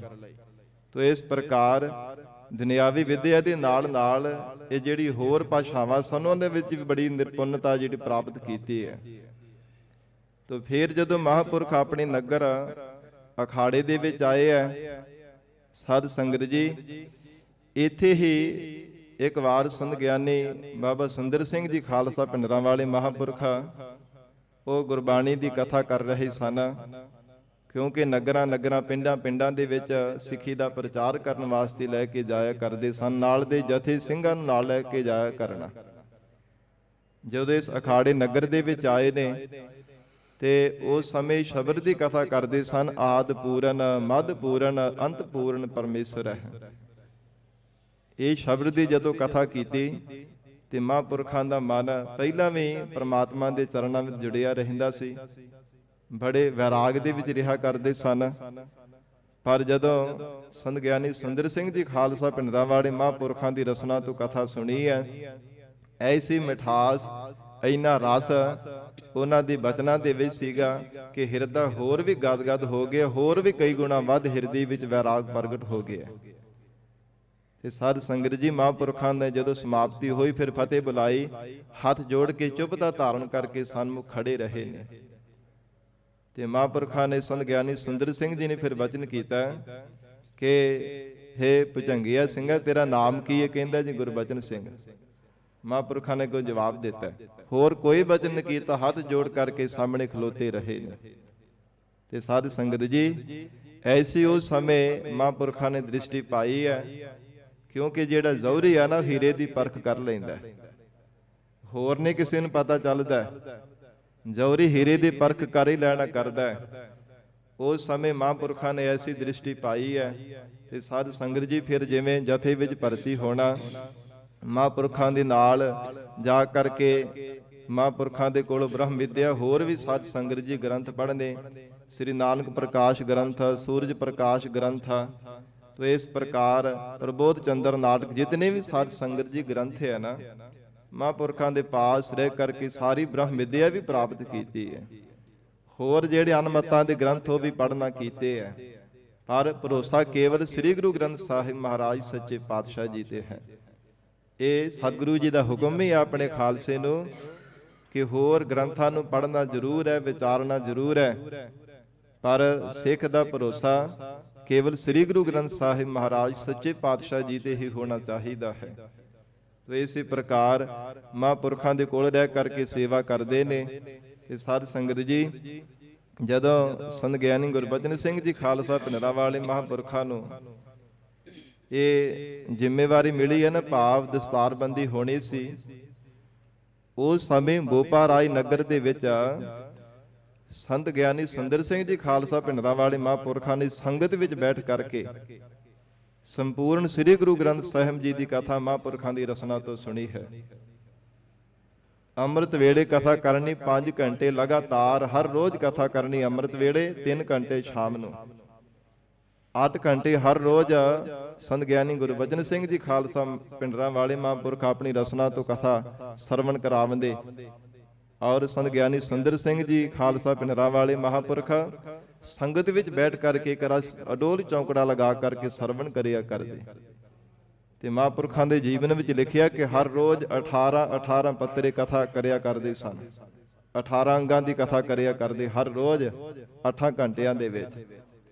तो इस प्रकार जदों संपूर्ण कथा दी समाप्ति होई ते भोग दे समय संत बाबा सुंदर सिंह जी खालसा भिंडरां वाले महापुरखों ने सजे हुए दीवान दे विच महापुरखों ने अपनी रचना तो बचन कहे है कि खालसा जी भावें बहुत सारे विद्यार्थियों ने साडे कोल ब्रह्म विद्या पढ़ी है, बहुत पढ़ करके चले भी गए, हुण भी पढ़ रहे ने, पर जो विद्या पढ़ करके जीवन दे विच कमाई ते धारण कीती है ना, ये भाई गुरबचन सिंह तो बिना होर किसी ने नहीं सानू कोई नज़र आउंदा। इशारा तो यही सीगा कि हुण आउण वाले समय विच इन्हां नूं टकसाल दे जथेदार बनावना है। ਸਿੰਘਾਂ ਨੂੰ कुछ पता ना ਚੱਲਿਆ ਤੇ फिर कहण लगे जो असीं ਵੱਡੇ महापुरखों तो संत बाबा बिजन सिंह जी मराले वाले महापुरखों तो ब्रह्म विद्या पढ़ी सी ना, वो सारा खजाना, वो सारा कुछ अज तो असीं भाई गुरबचन सिंह जी की झोली विच पा चले हैं। सारियां जो महापुरखों ने सानूं बख्शिशां कीतियां सन।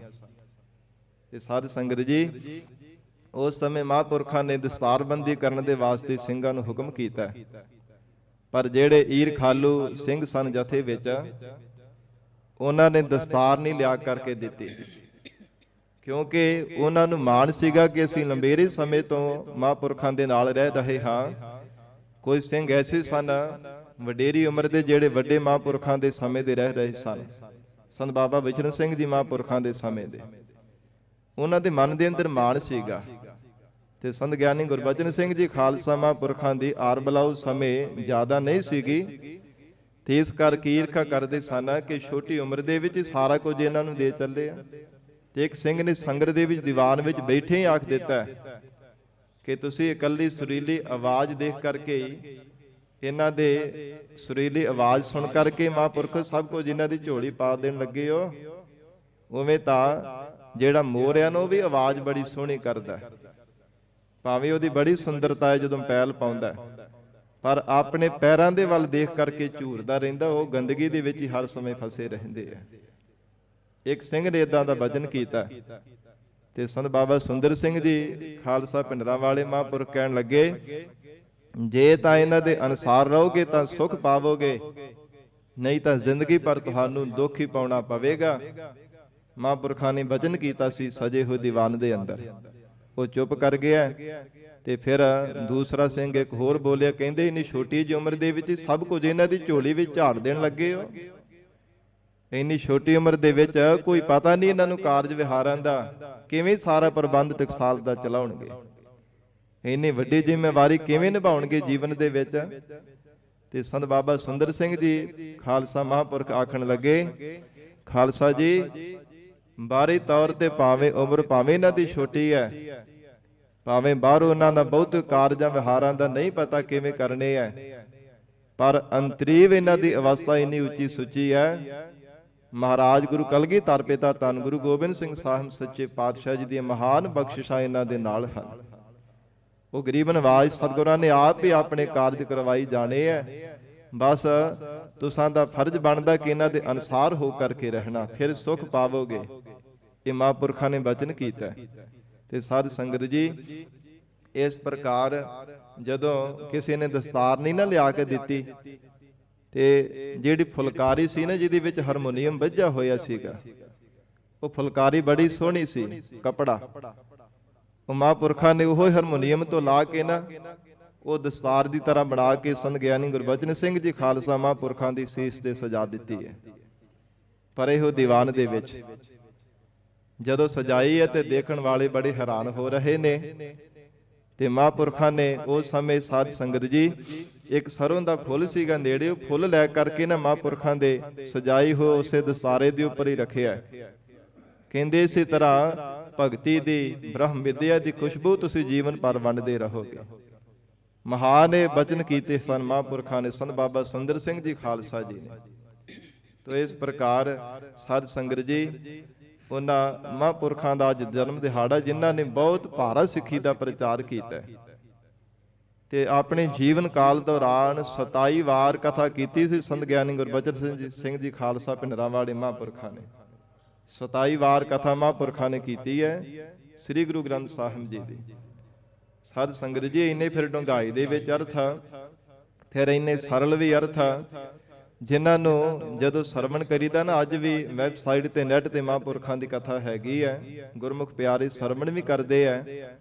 ਜਿਨ੍ਹਾਂ ਨੂੰ ਪਿਆਰ, ਜਿਨ੍ਹਾਂ ਨੂੰ ਪਤਾ ਹੈ ਗੁਰੂ ਕਲਗੀਧਰ ਪਿਤਾ ਮਹਾਰਾਜ ਸੱਚੇ ਪਾਤਸ਼ਾਹ ਜੀ ਦੀ ਚਲਾਈ ਹੋਈ ਕਰ ਕਮਲਾਂ ਦੇ ਨਾਲ ਟਕਸਾਲ, ਜੋ ਸਤਿਗੁਰੂ ਜੀ ਨੇ ਆਪ 48 ਸਿੰਘਾਂ ਨੂੰ ਅਰਥ ਪੜ੍ਹਾਏ ਸੀ ਨਾ ਦਮਦਮਾ ਸਾਹਿਬ ਦੀ ਪਾਵਨ ਧਰਤੀ ਤੇ, ਉਸੇ ਤਰ੍ਹਾਂ ਜੋ ਪ੍ਰਣਾਲੀ ਤੁਰੀ ਆ ਰਹੀ ਹੈ, ਸੰਪਰਦਾਇ ਅਰਥ ਟਕਸਾਲ ਦੇ ਵਿੱਚ ਪੜ੍ਹਾਏ ਜਾਂਦੇ ਹਨ।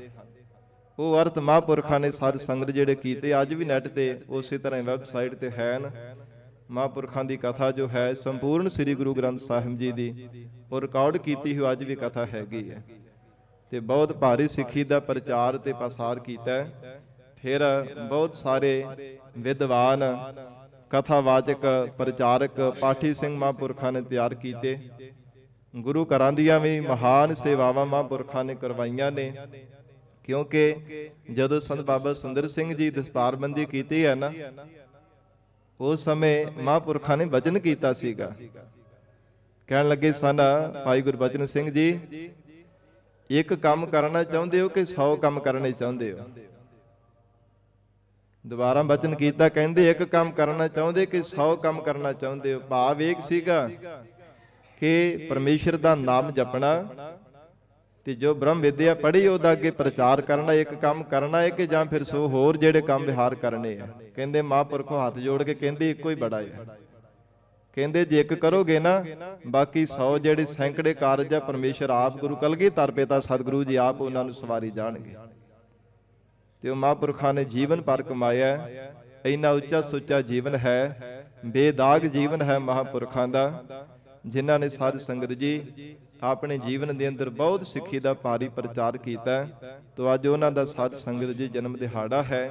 ਮਹਾਂਪੁਰਖਾਂ ਦਾ ਜੀਵਨ ਭਾਵੇਂ ਬਹੁਤ ਵਿਸ਼ਾਲ ਹੈ, ਪਰ ਸਾਧ ਸੰਗਤ ਜੀ ਅੱਜ ਫੱਗਣ ਦੀ ਸੰਗਰਾਂਦ ਦਾ ਦਿਨ ਹੈ, ਜੋ ਸ਼ਬਦ ਦੀ ਕਥਾ ਹੈ। ਫਿਰ ਲੜੀਵਾਰ ਗੁਰੂ ਸ਼ਬਦ ਦੀ ਵਿਚਾਰ ਵੀ ਚੱਲ ਰਹੀ ਹੈ। ਮਹਾਰਾਜ ਸੱਚੇ ਪਾਤਸ਼ਾਹ ਸਤਿਗੁਰੂ ਜੀ ਬਖਸ਼ਿਸ਼ ਕਰਨ, ਸਾਨੂੰ ਧਰਮ ਕਰੋ ਪਿਆਰੀ ਸਿੱਖੀ ਨਾਮ ਦੀ ਦਾਤ, ਆਪਣੇ ਚਰਨਾਂ ਦਾ ਭਰੋਸਾ ਬਖਸ਼ਿਸ਼ ਕਰਨ। ਮਹਾਂਪੁਰਖਾਂ ਦੇ ਜਨਮ ਦਿਹਾੜੇ ਦੀਆਂ ਆਪ ਸੰਗਤਾਂ ਨੂੰ ਬੇਅੰਤ ਬੇਅੰਤ ਵਧਾਈਆਂ ਜੀ।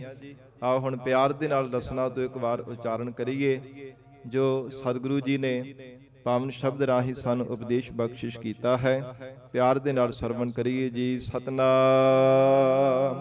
ਸ੍ਰੀ ਵਾਹਿਗੁਰੂ ਸਾਹਿਬ ਜੀ। ਫਾਲਗੁਣ ਆਨੰਦ ਅਪਾਰ ਜਨਾ। ਧੰਨ ਸਤਿਗੁਰੂ ਅਰਜਨ ਦੇਵ ਸਾਹਿਬ ਮਹਾਰਾਜ ਫਾਲਗੁਣ, ਜਿਹੜਾ ਫੱਗਣ ਦਾ ਮਹੀਨਾ ਨੂੰ ਫਾਲਗੁਣ ਮਹਾਰਾਜ ਉਚਾਰਨ ਕਰ ਰਹੇ ਹਨ। ਸਾਧ ਸੰਗਤ ਜੀ, ਹਜੂਰ ਨੇ ਇਹਦੇ ਵਿੱਚ ਅਨੁਕਤੀ ਅਲੰਕਾਰ ਬਣਾ ਕੇ ਉਪਦੇਸ਼ ਦਿੱਤਾ ਹੈ ਇਹ ਸ਼ਬਦ ਦੇ ਅੰਦਰ, ਕਿਉਂਕਿ ਗੁਰਬਾਣੀ ਵਿੱਚ ਮਹਾਰਾਜ ਸਾਹਿਬ ਜੀ ਨੇ ਬਾਰ-ਬਾਰ ਸਮਝਾਇਆ ਹੈ, ਕਦੇ ਕਿਸੇ ਤਰ੍ਹਾਂ ਕੋਈ ਅਲੰਕਾਰ ਬਣਾਇਆ, ਕਦੇ ਕਿਸੇ ਪ੍ਰਕਾਰ ਦੀ ਕੋਈ ਉਦਾਹਰਣ ਦੇ ਕਰਕੇ ਸਮਝਾਇਆ ਕਿ ਕਿਸੇ ਢੰਗ ਤਰੀਕੇ ਦੇ ਨਾਲ ਜੀਵ ਨੂੰ ਸਮਝ ਪੈ ਜਾਵੇ, ਭੁੱਲਾ ਹੋਇਆ ਜੀਵ ਸਿੱਧੇ ਰਸਤੇ ਤੇ ਚੱਲ ਕੇ ਜੀਵਨ ਦੀ ਸਫਲਤਾ ਬਣਾ ਸਕੇ। ਗਰੀਬ ਨਵਾਜ ਮਹਾਰਾਜ ਸਾਹਿਬ ਜੀ ਨੇ ਸ਼ਬਦ ਦੇ ਅੰਦਰ ਅਨੁਕਤੀ ਅਲੰਕਾਰ ਬਣਾਇਆ ਹੈ। ਜਿਹੜਾ ਸਾਧ ਸੰਗਤ ਜੀ ਫੱਗਣ ਦਾ ਮਹੀਨਾ ਹੈ, ਇਹ 6 ਰੁੱਤਾਂ ਦੇ ਵਿੱਚੋਂ ਹਿਮਕਰ ਰੁੱਤ ਦਾ ਦੂਸਰਾ ਮਹੀਨਾ ਮੰਨਿਆ ਜਾਂਦਾ ਹੈ।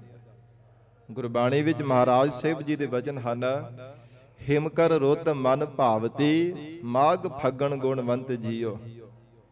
ਜਿਹੜਾ ਪਿਛਲਾ ਮਹੀਨਾ ਲੰਘਿਆ ਮਾਘ ਦਾ, ਮਾਘ ਅਤੇ ਫੱਗਣ ਇਹ ਹਿਮਕਰ ਰੁੱਤ ਦੇ 2 ਮਹੀਨੇ ਹਨ। 6 ਰੁੱਤਾਂ ਨੇ, ਇੱਕ ਰੁੱਤ ਦੇ ਵਿੱਚ 2 ਮਹੀਨੇ ਆਉਂਦੇ ਆ।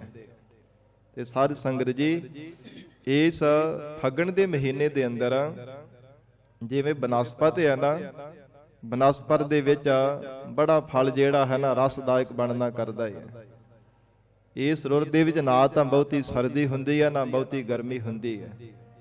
ਤੇ ਇਸ ਪ੍ਰਕਾਰ ਇਦਾਂ ਦੀ ਰੁੱਤ ਦੇ ਵਿੱਚ ਮਹਾਰਾਜ ਸੱਚੇ ਪਾਤਸ਼ਾਹ ਜੀ ਨੇ ਐਸਾ ਅਲੰਕਾਰ ਬਣਾ ਕੇ ਸਾਨੂੰ ਉਪਦੇਸ਼ ਬਖਸ਼ਿਸ਼ ਕੀਤਾ। ਕਹਿੰਦੇ ਹਨ ਕਿ ਜਿਵੇਂ ਰੁੱਖ ਜਿਹੜੇ ਫੱਗਣ ਦੇ ਮਹੀਨੇ ਦੇ ਅੰਦਰ ਰਸਦਾਇਕ ਫਲ ਲੱਗਦਾ ਹੈ, ਫਿਰ ਪਰਮੇਸ਼ਰ ਉਹਨਾਂ ਵਿੱਚ ਰਸ ਭਰਦਾ ਹੈ। ਇਹ ਸਾਧ ਸੰਗਤ ਜੀ, ਕਿੰਨਾ ਸੁਹਾਵਣਾ ਲੱਗਦਾ, ਕਿੰਨੀ ਮਿਠਾਸ ਪ੍ਰਾਪਤ ਹੁੰਦੀ ਹੈ। ਧੰਨ ਗੁਰੂ ਅਰਜਨ ਦੇਵ ਸਾਹਿਬ ਮਹਾਰਾਜ ਹਜੂਰ ਬਖਸ਼ਿਸ਼ ਕਰਦੇ ਹਨ, हे ਪ੍ਰਾਣਾ ਤਾਰੇ ਜੀਵ, ਤੇਰਾ ਜਿਹੜਾ ਜੀਵਨ ਹੈ ਨਾ, ਮਾਏ ਫੱਗਣ ਦੇ ਮਹੀਨੇ ਦੀ ਤਰ੍ਹਾਂ ਹੈ। ਜੋ ਮਨੁੱਖਾ ਜੀਵਨ ਹੈ ਨਾ ਸਾਧ ਸੰਗਤ ਜੀ, ਫੱਗਣ ਦੇ ਮਹੀਨੇ ਦੀ ਤਰ੍ਹਾਂ ਹੈ। ਇਸ ਜੀਵਨ ਕਾਲ ਦੌਰਾਨ ਅਕਾਲ ਪੁਰਖ ਵਾਹਿਗੁਰੂ ਜੀ ਦੇ ਨਾਮ ਦਾ ਰਸ ਪ੍ਰਾਪਤ ਕਰਨਾ, ਜੀਵਨ ਮੁਕਤੀ ਦਾ ਭਾਵ ਮੋਕਸ਼ ਰੂਪੀ ਫਲ ਦੀ ਪ੍ਰਾਪਤੀ ਕਰਨੀ, ਤਾਂ ਹੀ ਜੀਵਨ ਦੀ ਸਫਲਤਾ ਹੋ ਸਕਦੀ ਹੈ। ਪਰ ਹਜੂਰ ਨੇ ਬਚਨ ਕਹੇ ਹਨ, ਫਲ ਗੁਣ ਆਨੰਦ ਉਪਾਰ ਜਾਣਾ। ਕਿਹਨਾਂ ਨੂੰ ਪਰਮੇਸ਼ਰ ਦੇ ਨਾਮ ਦਾ ਰਸ ਮਿਲਿਆ ਹੈ, ਕਿਹਨਾਂ ਨੇ ਸਾਧ ਸੰਗਤ ਜੀ ਮੋਕਸ਼ ਦੀ ਪ੍ਰਾਪਤੀ ਦਾ ਫਲ ਪ੍ਰਾਪਤ ਹੋਇਆ, ਜਿਨ੍ਹਾਂ ਨੇ ਮਹਾਰਾਜ ਕਹਿੰਦੇ ਗੁਣ ਸ਼ੁਭ ਗੁਣਾਂ ਨੂੰ ਜੀਵਨ ਵਿੱਚ ਧਾਰਨ ਕੀਤਾ ਹੈ। ਸ਼ੁਭ ਗੁਣਾਂ ਦੇ ਪ੍ਰਗਟ ਹੋਣੇ ਕਰਕੇ ਸਾਧ ਸੰਗਤ ਜੀ ਮੋਕਸ਼ ਦਾ ਜਾਂ ਵਾਹਿਗੁਰੂ ਦੇ ਨਾਮ ਦਾ ਰਸ ਰੂਪੀ ਫਲ ਪ੍ਰਾਪਤ ਹੁੰਦਾ ਹੈ। ਜਦੋਂ ਤੱਕ ਦਇਆ, ਧਰਮ, ਧੀਰਜਤਾ, ਸਤ ਸੰਤੋਖ, ਸ਼ੁਭ ਵਿਚਾਰ ਇਤਿਆਦਿਕ ਇਹਨਾਂ ਸ਼ੁਭ ਗੁਣਾਂ ਨੂੰ ਜੀਵਨ ਦੇ ਵਿੱਚ ਧਾਰਨ ਨਹੀਂ ਕੀਤਾ ਜਾਂਦਾ, ਉਦੋਂ ਤੱਕ ਕਦੇ ਨਾਮ ਰਸ ਰੂਪੀ ਫਲ ਜਾਂ ਮੋਕਸ਼ ਰੂਪੀ ਫਲ ਦੀ ਪ੍ਰਾਪਤੀ ਨਹੀਂ ਕੀਤੀ ਜਾ ਸਕਦੀ।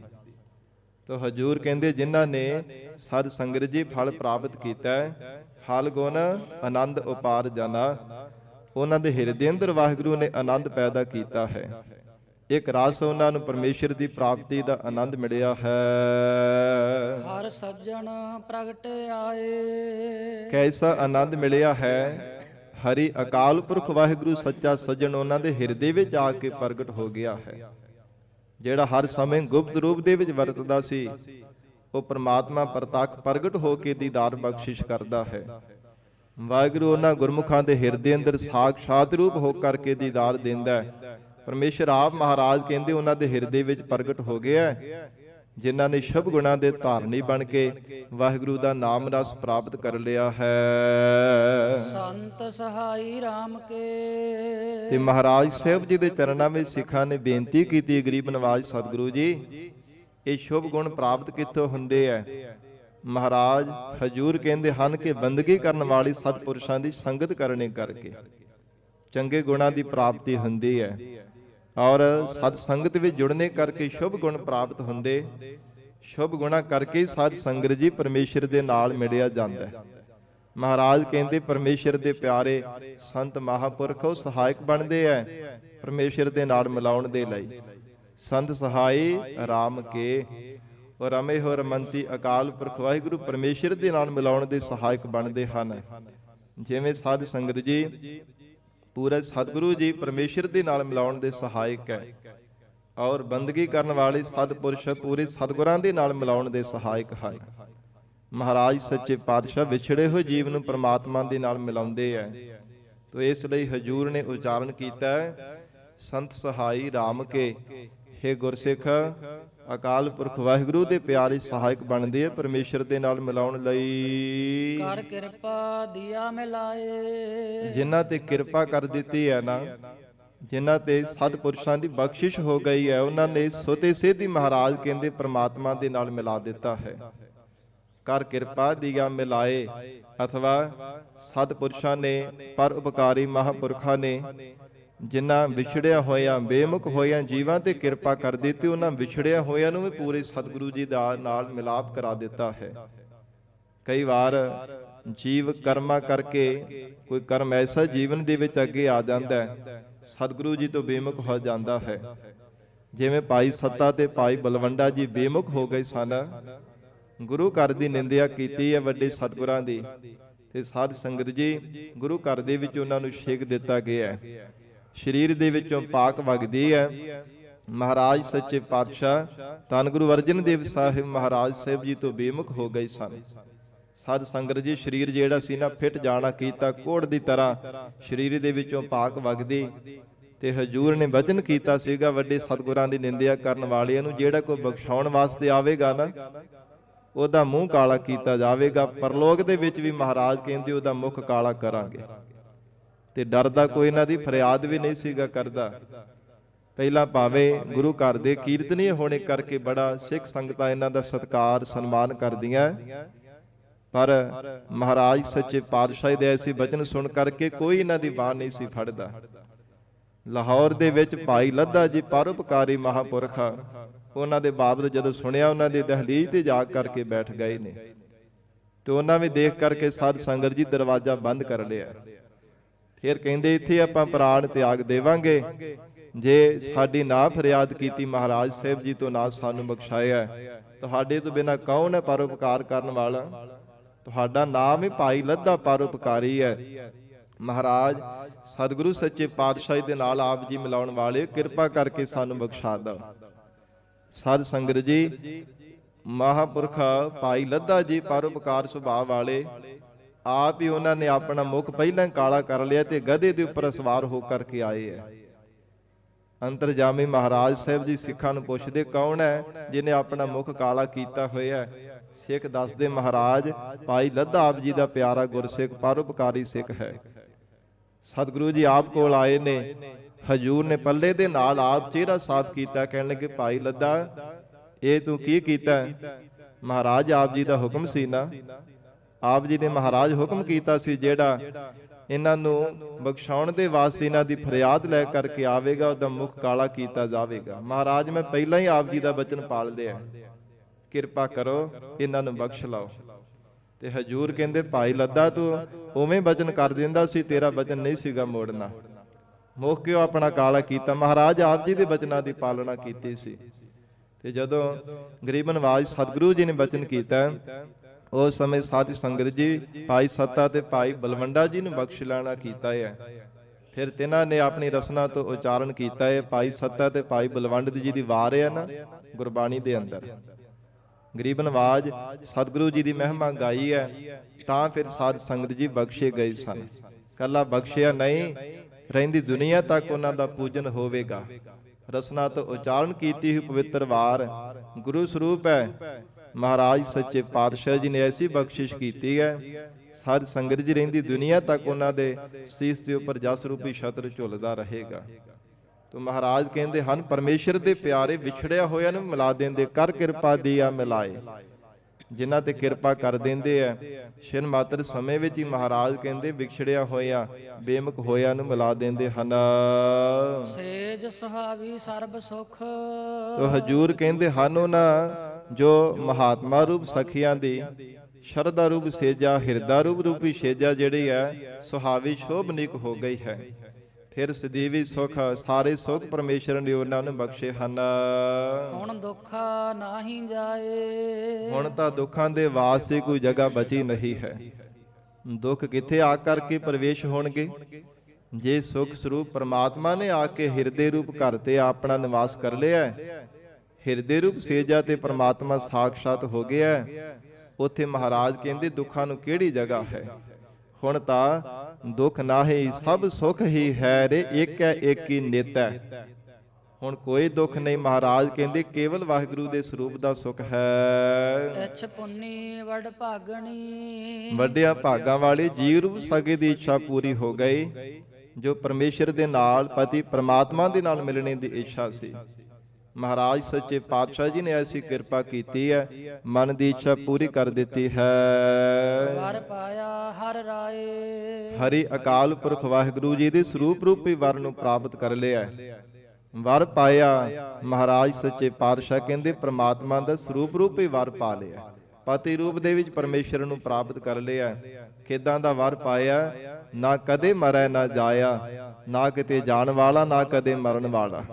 ਐਸਾ ਪਤੀ ਪਰਮੇਸ਼ਰ ਵਰ ਜੀਵਨ ਦੇ ਅੰਦਰ ਪਾ ਲਿਆ ਹੈ। ਮਿਲ ਸਹੀਆ ਮੰਗਲ ਗਾਵਹੀ। ਗਰੀਬ ਨਿਵਾਜ ਧੰਨ ਗੁਰੂ ਅਰਜਨ ਦੇਵ ਸਾਹਿਬ ਪਾਤਸ਼ਾਹ ਕਹਿੰਦੇ ਉਹਨਾਂ ਨੇ ਫਿਰ ਆਪਣੀਆਂ ਸਖੀਆਂ ਦੇ ਨਾਲ, ਮਹਾਤਮਾ ਰੂਪ ਸਖੀਆਂ ਅਥਵਾ ਜਗਿਆਸੂ ਰੂਪ ਸਖੀਆਂ ਦੇ ਨਾਲ ਮਿਲ ਕਰਕੇ ਵਾਹਿਗੁਰੂ ਦੇ ਗੁਣ ਗਾਏ ਹੈ, ਜਾਂ ਫਿਰ ਇੰਦਰੀਆਂ ਰੂਪ ਸਖੀਆਂ ਦੇ ਨਾਲ ਮਿਲ ਕਰਕੇ ਉਹਨਾਂ ਨੇ ਹਿਰਦੇ ਹੋ ਕੇ ਵਾਹਿਗੁਰੂ ਦੇ ਗੁਣ ਗਾਏ ਹਨ। ਗੀਤ ਗੋਵਿੰਦ ਅਲਾਏ। ਜੋ ਪ੍ਰਿਥਵੀ ਦੀ ਪਰਵਰਿਸ਼ ਕਰਨ ਵਾਲਾ ਪਰਮਾਤਮਾ ਹੈ, ਉਸ ਪਰਮੇਸ਼ਰ ਦੇ ਗੁਣਾਂ ਨੂੰ ਗਾਇਨ ਕੀਤਾ ਹੈ। ਹਰ ਜਿਹਾ ਅਬਰ ਨਾ ਦਿਸਈ। ਫਿਰ ਉਹਨਾਂ ਦਾ ਐਸਾ ਜੀਵਨ ਹੈ, ਐਸੀ ਉਹਨਾਂ ਗੁਰਮੁਖਾਂ ਦੀ ਦ੍ਰਿਸ਼ਟੀ ਹੈ ਮਹਾਤਮਾ ਰੂਪ ਸਖੀਆਂ ਦੀ। ਪਰਮੇਸ਼ਰ ਜੈਸਾ ਮਹਾਰਾਜ ਕਹਿੰਦੇ ਉਹਨਾਂ ਨੂੰ ਕੋਈ ਨਹੀਂ ਨਜ਼ਰ ਆਉਂਦਾ। ਉਹ ਤਾਂ ਇਹ ਮਨ ਵਿੱਚ ਭਾਵਨਾ ਬਣਾ ਕੇ ਰੱਖਦੇ ਨੇ, ਪਰਮੇਸ਼ਰ ਜੈਸਾ ਤੂੰ ਤੈਸਾ ਤੂੰ ਹੀ ਕਿਆ ਉਪਮਾ ਦੀਜੈ। ਮਹਾਰਾਜ ਆਪ ਜੈਸੇ ਤੁਸੀਂ ਆਪ ਹੀ ਹੋ, ਤੁਹਾਡੇ ਤੋਂ ਬਿਨਾ ਮਹਾਰਾਜ ਦੂਜਾ ਕੋਈ ਨਹੀਂ ਹੈ। ਦੂਜਾ ਕੋਈ ਦੂਜਾ ਲਵੈ ਨਾ ਲਾਏ। ਇਸੇ ਕਰਕੇ ਮਹਾਰਾਜ ਕਹਿੰਦੇ ਹੋਰ ਕਿਸੇ ਦੇ ਨਾਲ ਆਪਣੇ ਚਿੱਤ ਨੂੰ ਨਹੀਂ ਲਾਉਂਦੇ। ਇਸੇ ਕਰਕੇ ਆਪਣੇ ਚਿੱਤ ਬਿਰਤੀ ਨੂੰ ਵਾਹਿਗੁਰੂ ਦੇ ਚਰਨਾਂ ਵਿੱਚ ਹੀ ਜੋੜ ਕੇ ਰੱਖਦੇ ਐ। ਐਸਾ ਉਹਨਾਂ ਗੁਰਮੁਖਾਂ ਮਹਾਤਮਾ ਰੂਪ ਸਖੀਆਂ ਦਾ ਜੀਵਨ ਹੈ। ਹਾਲਤ ਪਾਲਤ ਸਵਾਰਿਓ ਨਾ। ਪਰਮੇਸ਼ਰ ਨੇ ਐਸੀ ਕਿਰਪਾ ਕੀਤੀ, ਉਹਨਾਂ ਦਾ ਲੋਕ ਪਰਲੋਕ ਸਵਾਰ ਦਿੱਤਾ। ਹਾਲਤ ਐ ਲੋਕ ਤੇ ਪਲਤ ਪਰਲੋਕ, ਦੋਵੇਂ ਲੋਕ ਪ੍ਰਮਾਤਮਾ ਨੇ ਉਹਨਾਂ ਦੇ ਸੁਹੇਲੇ ਕਰ ਦਿੱਤੇ ਹਨ। ਨਿਹਚਲ ਦਿੱਤੀਆਂ ਨ ਜਾਏ। ਤੇ ਐਸੀ ਜਗ੍ਹਾ ਉਹਨਾਂ ਨੂੰ ਦਿੱਤੀ ਜਿਹੜੀ ਕਦੇ ਚਲਾਏ ਮਾਨ ਨਹੀਂ ਹੋ ਸਕਦੀ। ਭਾਵ ਅਟਲ ਪਦਵੀ ਮਹਾਰਾਜ ਸਾਹਿਬ ਜੀ ਨੇ ਉਹਨਾਂ ਨੂੰ ਬਖਸ਼ਿਸ਼ ਕਰ ਦਿੱਤੀ ਹੈ, ਜਿਵੇਂ ਭਗਤ ਧਰੂ ਜੀ ਨੂੰ ਬਖਸ਼ੀ ਸੀ। ਅਟਲ ਭਇਓ ਧਰੂ ਜਾ ਕੇ ਸਿਮਰਨ, ਅਰ ਨਿਰਭੈ ਪਦ ਪਾਇਆ। ਨਿਰਭੈਤਾ ਪਦਵੀ ਨੂੰ ਪ੍ਰਾਪਤ ਕੀਤਾ। ਅਟਲ ਨਿਚਲ ਪਰਮੇਸ਼ਰ ਨੇ ਪਦਵੀ ਦੀ ਦਾਤ ਬਖਸ਼ਿਸ਼ ਕਰ ਦਿੱਤੀ ਹੈ। ਸੰਸਾਰ ਸਾਗਰ ਤੇ ਰੱਖਿਆ ਨਾ। ਫਿਰ ਸੰਸਾਰ ਰੂਪੀ ਸਮੁੰਦਰ ਦੇ ਵਿੱਚ ਡੁੱਬਣ ਤੋਂ ਪ੍ਰਮਾਤਮਾ ਨੇ ਕਿਰਪਾ ਕਰਕੇ ਬਚਾਇਆ। ਐਸੀ ਰੱਖਿਆ ਕੀਤੀ ਹੈ, ਐਸੀ ਵਾਹਿਗੁਰੂ ਨੇ ਬਖਸ਼ਿਸ਼ ਕੀਤੀ ਹੈ। ਸੰਸਾਰ ਸਮੁੰਦਰ ਦੇ ਵਿੱਚ ਡੁੱਬਣ ਤੋਂ ਬਚਾਵਣਾ ਕੀਤਾ ਹੈ। ਬਾਹੜ ਨਾ ਜਨਮੈ ਧਾਏ। ਜਿਸ ਕਰਕੇ ਦੁਬਾਰਾ ਫੇਰ ਸੰਸਾਰ ਦੇ ਵਿੱਚ ਜਨਮ ਨਹੀਂ ਹੋਇਆ। ਜਾਂ ਟੇਢੀਆਂ ਜੂਨਾਂ ਵਿੱਚ ਧਾਵਾ ਤਾਈ ਭੱਜ ਦੌੜ ਨਹੀਂ ਕਰਨੀ ਪਈ, ਜਨਮ ਧਾਰਨ ਕਰਕੇ ਭਟਕਣਾ ਵਿੱਚ ਨਹੀਂ ਪੈਣਾ ਪਿਆ। ਐਸੀ ਵਾਹਿਗੁਰੂ ਜੀ ਨੇ ਕਿਰਪਾ ਕਰ ਦਿੱਤੀ। ਜਿਹਵਾ ਏਕ ਅਨੇਕ ਗੁਣ। ਉਹ ਗੁਰਮੁਖ ਪਿਆਰੇ ਬੇਨਤੀਆਂ ਕਰਦੇ ਨੇ, ਮਹਾਰਾਜ ਸਾਡੀ ਰਸਨਾ ਇੱਕ ਹੈ। ਹੇ ਵਾਹਿਗੁਰੂ ਜੀ, ਆਪ ਜੀ ਦੇ ਗੁਣ ਬੇਅੰਤ ਹਨ। ਮਹਾਰਾਜ ਜਿਹਵਾ ਏਕ ਅਨੇਕ ਗੁਣ, ਅਨੇਕਾਂ ਹੀ ਆਪ ਜੀ ਦੇ ਗੁਣ ਹਨ, ਕੋਈ ਅੰਤ ਨਹੀਂ ਪਾਇਆ ਜਾ ਸਕਦਾ। ਪਰ ਸਾਡੀ ਰਸਨਾ ਮਹਾਰਾਜ ਇੱਕ ਹੈ। ਕਿੰਨੇ ਕੁ ਮਹਾਰਾਜ ਆਪ ਜੀ ਦੇ ਗੁਣ ਕਥਨ ਕਰੀਏ। ਤਰੇ ਨਾਨਕ ਚਰਣੀ ਪਾਏ। ਪਰ ਮਹਾਰਾਜ ਜਿਨ੍ਹਾਂ ਤੇ ਆਪ ਜੀ ਨੇ ਕਿਰਪਾ ਕੀਤੀ ਹੈ ਨਾ, ਪਰਮੇਸ਼ਰ ਪੂਰੇ ਸਤਿਗੁਰੂ ਜੀ ਦੇ ਚਰਣੀ ਜਿਨ੍ਹਾਂ ਨੂੰ ਪਾ ਦਿੱਤਾ, ਮਹਾਰਾਜ ਭਵ ਸਾਗਰ ਤੋਂ ਤਰ ਗਏ ਹੈ। ਉਹ ਭਵ ਸਾਗਰ ਦੇ ਵਿੱਚ ਕਦੇ ਵੀ ਮਹਾਰਾਜ ਡੁੱਬੇ ਨਹੀਂ ਹੈ, ਕਦੇ ਵੀ ਉਹਨਾਂ ਨੇ ਮਹਾਰਾਜ ਸੰਸਾਰ ਦੇ ਵਿੱਚ ਡੁੱਬਣਾ ਨਹੀਂ ਪਿਆ। ਐਸੀ ਆਪ ਜੀ ਨੇ ਉਹਨਾਂ ਗੁਰਮੁਖਾਂ ਤੇ ਕਿਰਪਾ ਕਰ ਦਿੱਤੀ ਹੈ। ਹਾਲ ਗੁਣ ਨਿਤ ਸਲਾਹੀਐ। ਸਾਧ ਸੰਗਤ ਜੀ, ਹਜੂਰ ਇਹ ਸ਼ਬਦ ਦੇ ਅਖੀਰਲੀ ਪੰਕਤੀ ਵਿੱਚ ਬਖਸ਼ਿਸ਼ ਕਰਦੇ ਹੈ, ਜੋ ਫੱਗਣ ਦੇ ਮਹੀਨੇ ਅੰਦਰ ਮਹਾਰਾਜ ਜੀ ਨੇ ਉਪਦੇਸ਼ ਦਿੱਤਾ ਹੈ। ਮਹਾਰਾਜ ਸੱਚੇ ਪਾਤਸ਼ਾਹ ਕਹਿੰਦੇ, ਫੱਗਣ ਦੇ ਮਹੀਨੇ ਦੁਆਰਾ ਕਿਹੇ ਪ੍ਰਾਣਾ ਧਾਰੀ ਜੀਵ ਨੇਤਾ ਪ੍ਰਤੀ ਪਰਮੇਸ਼ਰ ਦੀ ਸਿਫਤ ਕਰਿਆ ਕਰ। ਜਿਸਨ ਤਿਲ ਨਾ ਤਮਾਏ। ਉਸ ਪ੍ਰਮਾਤਮਾ ਦੀ ਸਿਫਤ ਸਲਾਹ ਕਰਿਆ ਕਰ, ਜਿਸ ਪ੍ਰਮਾਤਮਾ ਨੂੰ ਕਿਸੇ ਪ੍ਰਕਾਰ ਦੀ ਕੋਈ ਤਮਾ ਨਹੀਂ ਹੈ, ਕੋਈ ਇੱਛਾ ਨਹੀਂ ਹੈ। ਤਮੋ ਗੁਣ ਨਹੀਂ ਹੈ ਪ੍ਰਮਾਤਮਾ ਦੇ ਘਰ ਵਿੱਚ। ਵਾਹਿਗੁਰੂ ਦੇ ਸਰੂਪ ਦੇ ਵਿੱਚ ਕਿਸੇ ਪ੍ਰਕਾਰ ਤਮਾ ਹਨੇਰਾ ਨਹੀਂ ਹੈ ਅਗਿਆਨ ਦਾ। ਐਸਾ ਸ਼ੁੱਧ ਸਰੂਪ ਹੈ, ਪ੍ਰਕਾਸ਼ ਸਰੂਪ ਹੈ।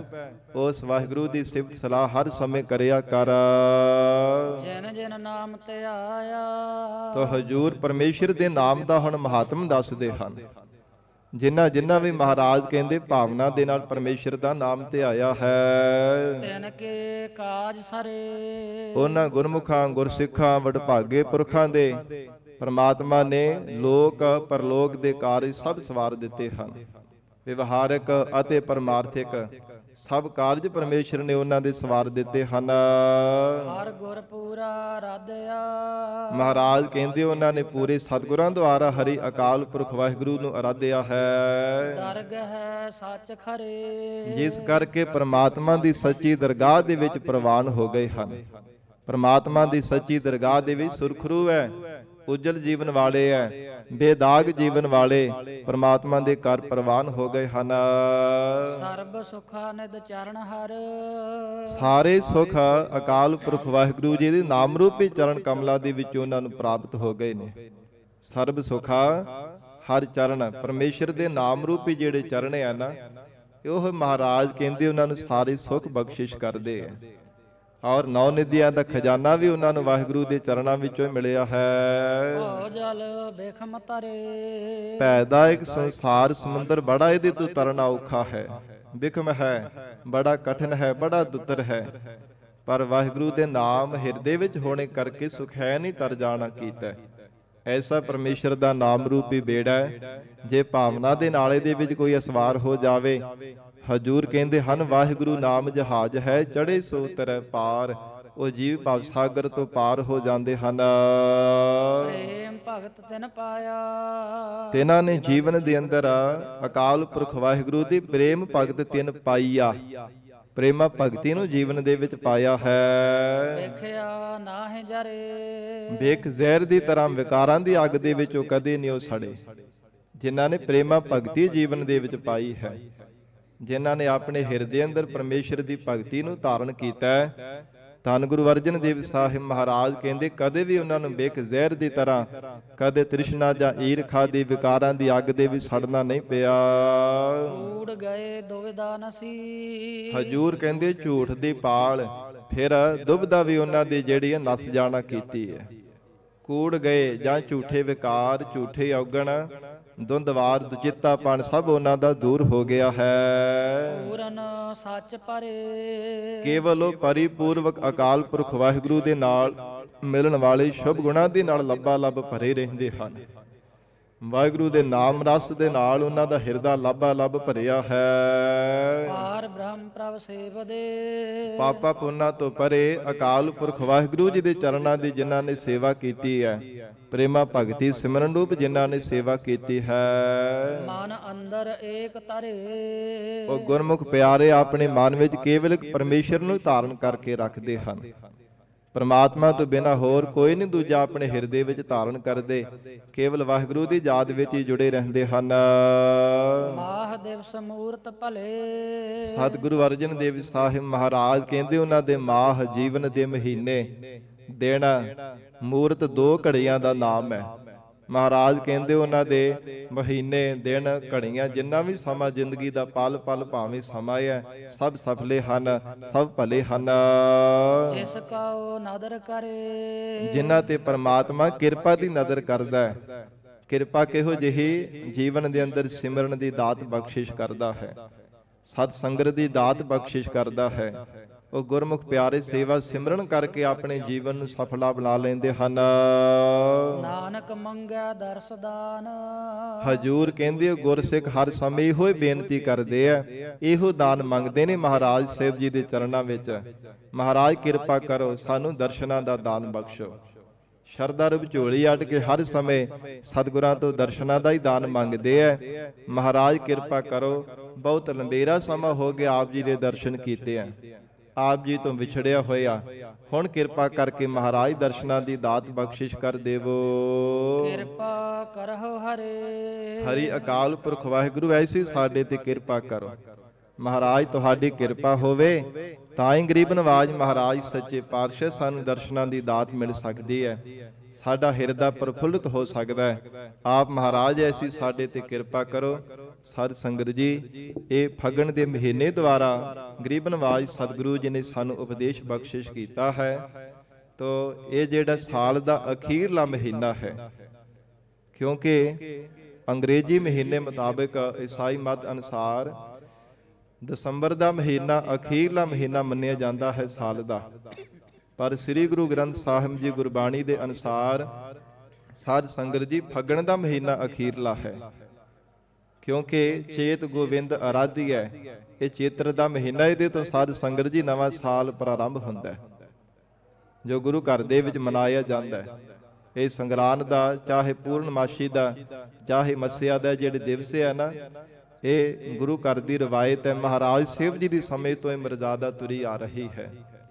ਤੋ ਇਸ ਪ੍ਰਕਾਰ ਸਤਿਗੁਰੂ ਜੀ ਕਿਰਪਾ ਕਰਨ। ਮਹਾਰਾਜ ਸੱਚੇ ਪਾਤਸ਼ਾਹ ਜੋ ਸਤਿਗੁਰਾਂ ਨੇ ਸਾਨੂੰ ਫਗਣ ਦੇ ਮਹੀਨੇ ਦੁਆਰਾ ਉਪਦੇਸ਼ ਬਖਸ਼ਿਸ਼ ਕੀਤਾ ਹੈ, ਸਾਡੇ ਹਿਰਦਿਆਂ ਵਿੱਚ ਮਹਾਰਾਜ ਸਾਹਿਬ ਜੀ ਪਾਵਨ ਉਪਦੇਸ਼ ਵਸਾ ਦੇਣ। ਗੁਰੂ ਬਚਨਾਂ ਅਨੁਸਾਰ ਜੀਵਨ ਨਿਰਵਾਹ ਕਰਕੇ ਜੀਵਨ ਦੀ ਸਫਲਤਾ ਬਣਾ ਸਕੀਏ। ਸਾਨੂੰ ਵੀ ਜੀਵਨ ਦੇ ਅੰਦਰ ਸਾਧ ਸੰਗਤ ਜੀ ਅਕਾਲ ਪੁਰਖ ਵਾਹਿਗੁਰੂ ਜੀ ਦੇ ਨਾਮ ਰਸ ਦਾ ਫਲ, ਮੋਕਸ਼ ਦਾ ਫਲ ਪ੍ਰਾਪਤ ਹੋ ਜਾਵੇ, ਜਿਸ ਕਰਕੇ ਇਹ ਜੀਵਨ ਰੂਪੀ ਮਨੁੱਖਾ ਜੀਵਨ ਰੂਪੀ ਫਗਣ ਦਾ ਮਹੀਨਾ ਸਾਡਾ ਸਫਲਾ ਹੋ ਜਾਵੇ। ਇਹ ਗੁਰੂ ਚਰਨਾਂ ਵਿੱਚ ਅਰਦਾਸ ਕਰੀਏ। ਤੋ ਮਹਾਰਾਜ ਸਤਿਗੁਰੂ ਸੱਚੇ ਪਾਤਸ਼ਾਹ ਜਿਵੇਂ ਹੁਣ ਲੜੀਵਾਰ ਗੁਰੂ ਸ਼ਬਦ ਦੇ ਵਿਚਾਰ ਅੰਦਰ ਉਪਦੇਸ਼ ਬਖਸ਼ਿਸ਼ ਕਰ ਰਹੇ ਹੈ, ਕੇਵਲ ਸਾਧ ਸੰਗਤ ਜੀ ਅੱਖਰੀ ਅਰਥ ਕਰਕੇ ਫਿਰ ਸਮਾਪਤੀ ਹੈ। ਕਿਉਂਕਿ 8 ਤੋਂ 9 ਵਜੇ ਦਾ ਸਮਾਂ ਤਖਤ ਸੱਚਖੰਡ ਸ੍ਰੀ ਹਜੂਰ ਸ੍ਰੀ ਅਬਚਲ ਨਗਰ ਸਾਹਿਬ ਤਖਤ ਸਾਹਿਬ ਦੀ ਕਥਾ ਦਾ 3 ਦਿਨਾਂ ਦਾ ਸਮਾਂ ਮਹਾਂਪੁਰਖਾਂ ਨੇ ਸੇਵਾ ਲਾਈ ਹੈ ਕਥਾ ਦੀ। 8 ਤੋਂ 9 ਵਜੇ ਦਾ ਸਮਾਂ ਤਖਤ ਸਾਹਿਬ ਤੇ ਹੈ, ਤੋ ਫਿਰ ਸਾਧ ਸੰਗਤ ਜੀ ਸਮਾਪਤੀ ਕਰ ਦੇਣੀ ਹੈ। ਹਜੂਰ ਜਿਵੇਂ ਬਖਸ਼ਿਸ਼ ਕਰਦੇ ਹਨ, ਸਰਵਣ ਕਰੋ ਜੀ। ਸ਼ਲੋਕ ਮਹੱਲਾ ਤੀਜਾ। ਹਉਮੈ ਵਿੱਚ ਜਗਤ ਮੁਆ। ਧੰਨ ਸ੍ਰੀ ਗੁਰੂ ਅਮਰਦਾਸ ਸਾਹਿਬ ਮਹਾਰਾਜ ਬਿਹਾਗੜੇ ਰਾਗ ਦੀ ਵਾਰ ਅੰਦਰ ਉਪਦੇਸ਼ ਬਖਸ਼ਿਸ਼ ਕਰ ਰਹੇ ਹੈ ਕਿ ਸੰਸਾਰ ਦੇ ਜੀਵਾਂ ਦਾ ਜੰਮਣ ਤੇ ਮਰਨ ਦਾ ਮੂਲ ਕਾਰਨ ਕੀ ਹੈ, ਕਿਉਂ ਬਾਰ-ਬਾਰ ਜਨਮਦੇ ਮਰਦੇ ਰਹਿੰਦੇ ਹਨ। ਮਹਾਰਾਜ ਸੱਚੇ ਪਾਤਸ਼ਾਹ ਕਹਿੰਦੇ ਹਨ, ਹੰਗਤਾ ਮਮਤਾ ਕਰਕੇ, ਸਰੀਰ ਦੀ ਹੰਗਤਾ ਦੇ ਪਦਾਰਥਾਂ ਦੀ ਮਮਤਾ ਕਰਕੇ, ਹਉਮੈ ਕਰਕੇ ਜਗਤ ਬਾਰ-ਬਾਰ ਮਰ ਰਿਹਾ ਹੈ। ਮਰਦੋ ਮਰਦਾ ਜਾਏ। ਬਾਰ-ਬਾਰ ਸੰਸਾਰ ਦੇ ਵਿੱਚ ਮਰਦਾ ਹੈ, ਪਰਮੇਸ਼ਰ ਦੇ ਵੱਲੋਂ ਮਰਦਾ ਹੈ ਤੇ ਸੰਸਾਰ ਦੇ ਵਿੱਚ ਮਹਾਰਾਜ ਕਹਿੰਦੇ ਜੀਉਣ ਦਾ ਯਤਨ ਕਰਦਾ ਹੈ, ਪਰ ਫੇਰ ਕਾਲ ਆਪਣੇ ਲਪੇਟ ਦੇ ਵਿੱਚ ਲੈ ਲੈਂਦਾ ਹੈ। ਮੌਤ ਫੇਰ ਬਾਰ-ਬਾਰ ਜੀਵ ਨੂੰ ਮਾਰਦੀ ਹੈ, ਬਾਰ-ਬਾਰ ਮਰਦਾ ਹੀ ਜਾਂਦਾ ਹੈ। ਜਿਚਰ ਵਿੱਚ ਦਮ ਹੈ ਤਿਚਰ ਨਾ ਚੇਤਈ। ਹਜੂਰ ਕਹਿੰਦੇ ਜਿੰਨਾ ਚਿਰ ਦਮ ਸਵਾਸ ਹੈ ਨਾ ਸਰੀਰ ਦੇ ਅੰਦਰ, ਉਹਨਾਂ ਚਿਰ ਤਾਂ ਰੱਬ ਨੂੰ ਚੇਤੇ ਨਹੀਂ ਕਰਦਾ। ਕੇ ਕਰੇਗ ਅੱਗੇ ਜਾਏ। ਫਿਰ ਅੱਗੇ ਜਾ ਕਰਕੇ ਕੀ ਕਰੇਗਾ? ਫਿਰ ਤਾਂ ਪਛਤਾਵੇਗਾ ਹੀ, ਝੂਰੇਗਾ ਹੀ। ਜਦੋਂ ਜਮ ਸਜ਼ਾਵਾਂ ਦੇਣਗੇ ਫਿਰ ਮਹਾਰਾਜ ਕਹਿੰਦੇ ਕੁਝ ਨਹੀਂ ਜੀਵਤ ਹੋਣ ਵਾਲਾ। ਗਿਆਨੀ ਹੋਏ ਸੋ ਚੇਤਨ ਹੋਏ। ਜੇਕਰ ਕੋਈ ਜੀਵ ਗਿਆਨਵਾਨ ਹੋ ਜਾਵੇ ਨਾ, ਚੇਤਨ, ਸਾਧ ਸੰਗਤ ਜੀ ਪ੍ਰਮਾਤਮਾ ਦਾ ਚਿੰਤਨ ਕਰਦਾ, ਸੁਚੇਤ ਹੋ ਜਾਂਦਾ ਹੈ। ਜੇ ਕਿਸੇ ਜੀਵਨ ਦੇ ਅੰਦਰ ਕਿਸੇ ਨੂੰ ਗਿਆਨ ਦੀ ਪ੍ਰਾਪਤੀ ਹੋ ਜਾਵੇ, ਅਗਿਆਨੀ ਅੰਧ ਕਮਾਏ। ਪਰ ਜਿਹੜੇ ਅਗਿਆਨੀ ਜੀਵ ਹੈ ਉਹ ਅੰਧਤਾਈ ਵਿੱਚ ਸਾਧ ਸੰਗਤ ਜੀ ਪਾਪ ਕਰਮ ਹੀ ਕਮਾਉਂਦੇ ਹਨ। ਕਰਮ ਕਾਂਡਾਂ ਵਿੱਚ ਹੀ ਹਰ ਸਮੇਂ ਮਾੜੇ ਕਰਮ ਹੀ ਕਮਾਉਂਦੇ ਹਨ। ਨਾਨਕ ਇਥੈ ਕਮਾਵੇ ਸੋ ਮਿਲੈ। ਧੰਨ ਸਤਿਗੁਰੂ ਗੁਰੂ ਅਮਰਦਾਸ ਸਾਹਿਬ ਮਹਾਰਾਜ ਕਹਿੰਦੇ ਜੀਵ ਆਪਣੇ ਜੀਵਨ ਦੇ ਜੋ ਕੁਝ ਇੱਥੇ ਕਮਾਈ ਕਰਦਾ ਹੈ ਨਾ, ਜਿੱਦਾਂ ਦੇ ਕਰਮ ਕਮਾਉਂਦਾ, ਜਿੱਦਾਂ ਦੇ ਕਰਮਾਂ ਦਾ ਬੀਜ ਬੀਜਦਾ ਹੈ, ਉਦਾਂ ਦਾ ਪ੍ਰਮਾਤਮਾ ਦੇ ਘਰ ਵਿੱਚ ਜੀਵ ਨੂੰ ਫਲ ਮਿਲਦਾ ਹੈ। ਚੰਗੇ ਕਰਮ ਕਰਦਾ ਹੈ ਇਹ ਸਾਧ ਸੰਗਤ ਜੀ ਉਹਦਾ ਸੁੱਖ ਮਿਲਦਾ ਹੈ। ਮੰਦੇ ਕਰਮ ਕਰਦਾ ਫਿਰ ਦੁਖੀ ਹੁੰਦਾ ਹੈ। ਪ੍ਰਮਾਤਮਾ ਵਿਚਾਰ ਰੂਪੀ ਤਕੜੇ ਵਿੱਚ ਤੋਲ ਕਰਕੇ ਜੀਵਾਂ ਦੇ ਚੰਗੇ ਮੰਦੇ ਕਰਮਾਂ ਦਾ ਫਲ ਦਿੰਦਾ ਹੈ। ਅੱਗੇ ਪਾਏ ਜਾਏ। ਹਜੂਰ ਕਹਿੰਦੇ ਹਨ ਨਾਨਕ ਇਥੈ ਕਮਾਵੇ ਸੋ ਮਿਲੈ। ਤੇ ਫਿਰ ਅੱਗੇ ਮਹਾਰਾਜ ਕਹਿੰਦੇ ਪ੍ਰਮਾਤਮਾ ਉੱਥੇ ਹੀ ਪਾਉਂਦਾ ਕਰਮਾਂ ਅਨੁਸਾਰ। ਕਿਉਂਕਿ ਹਜੂਰ ਦੇ ਬਚਨ ਪੜ੍ਹਦੇ ਹਨ ਕਰਮੀ ਆਪੋ ਆਪਣੀ ਕੇ ਨੇੜੈ ਕੇ ਦੂਰ।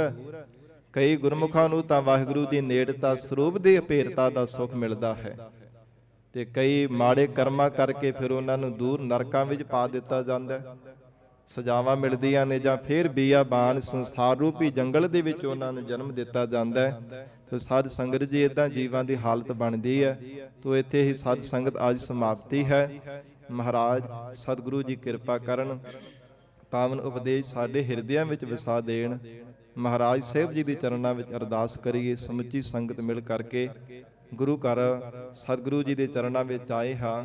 ਮਹਾਰਾਜ ਸਾਹਿਬ ਜੀ ਤੋਂ ਦਾਨ ਮੰਗੀ। ਮਹਾਰਾਜ ਕਿਰਪਾ ਕਰੋ, ਆਪ ਜੀ ਸਿੱਖੀ ਨਾਮ ਦੀ ਦਾਤ ਆਪਣੇ ਚਰਨਾਂ ਦਾ ਭਰੋਸਾ ਬਖਸ਼ੋ। ਸਿੱਖੀ ਬਖਸ਼ੀ ਹੈ ਮਹਾਰਾਜ, ਕਮਾਉਣ ਦਾ ਬਲ ਬਖਸ਼ੋ। ਐਸੀ ਸਾਡੇ ਤੇ ਕਿਰਪਾ ਕਰੋ। ਸਾਧ ਸੰਗਤ ਜੀ ਗੁਰਬਾਣੀ ਦੀ ਵਿਚਾਰ ਕਰਦਿਆਂ ਤੋਂ ਹੋਈਆਂ ਭੁੱਲਾਂ ਦੀ ਖਿਮਾ ਸਤਿਗੁਰੂ ਜੀ ਅਤੇ ਆਪ ਸੰਗਤ ਬਖਸ਼ਣਹਾਰ ਹੋ।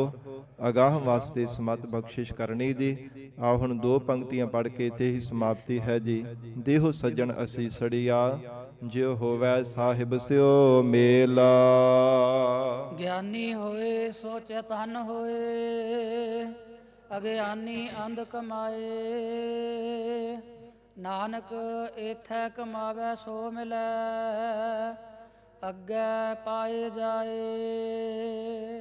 ਵਾਹਿਗੁਰੂ ਜੀ ਕਾ ਖਾਲਸਾ, ਵਾਹਿਗੁਰੂ ਜੀ ਕੀ ਫਤਿਹ।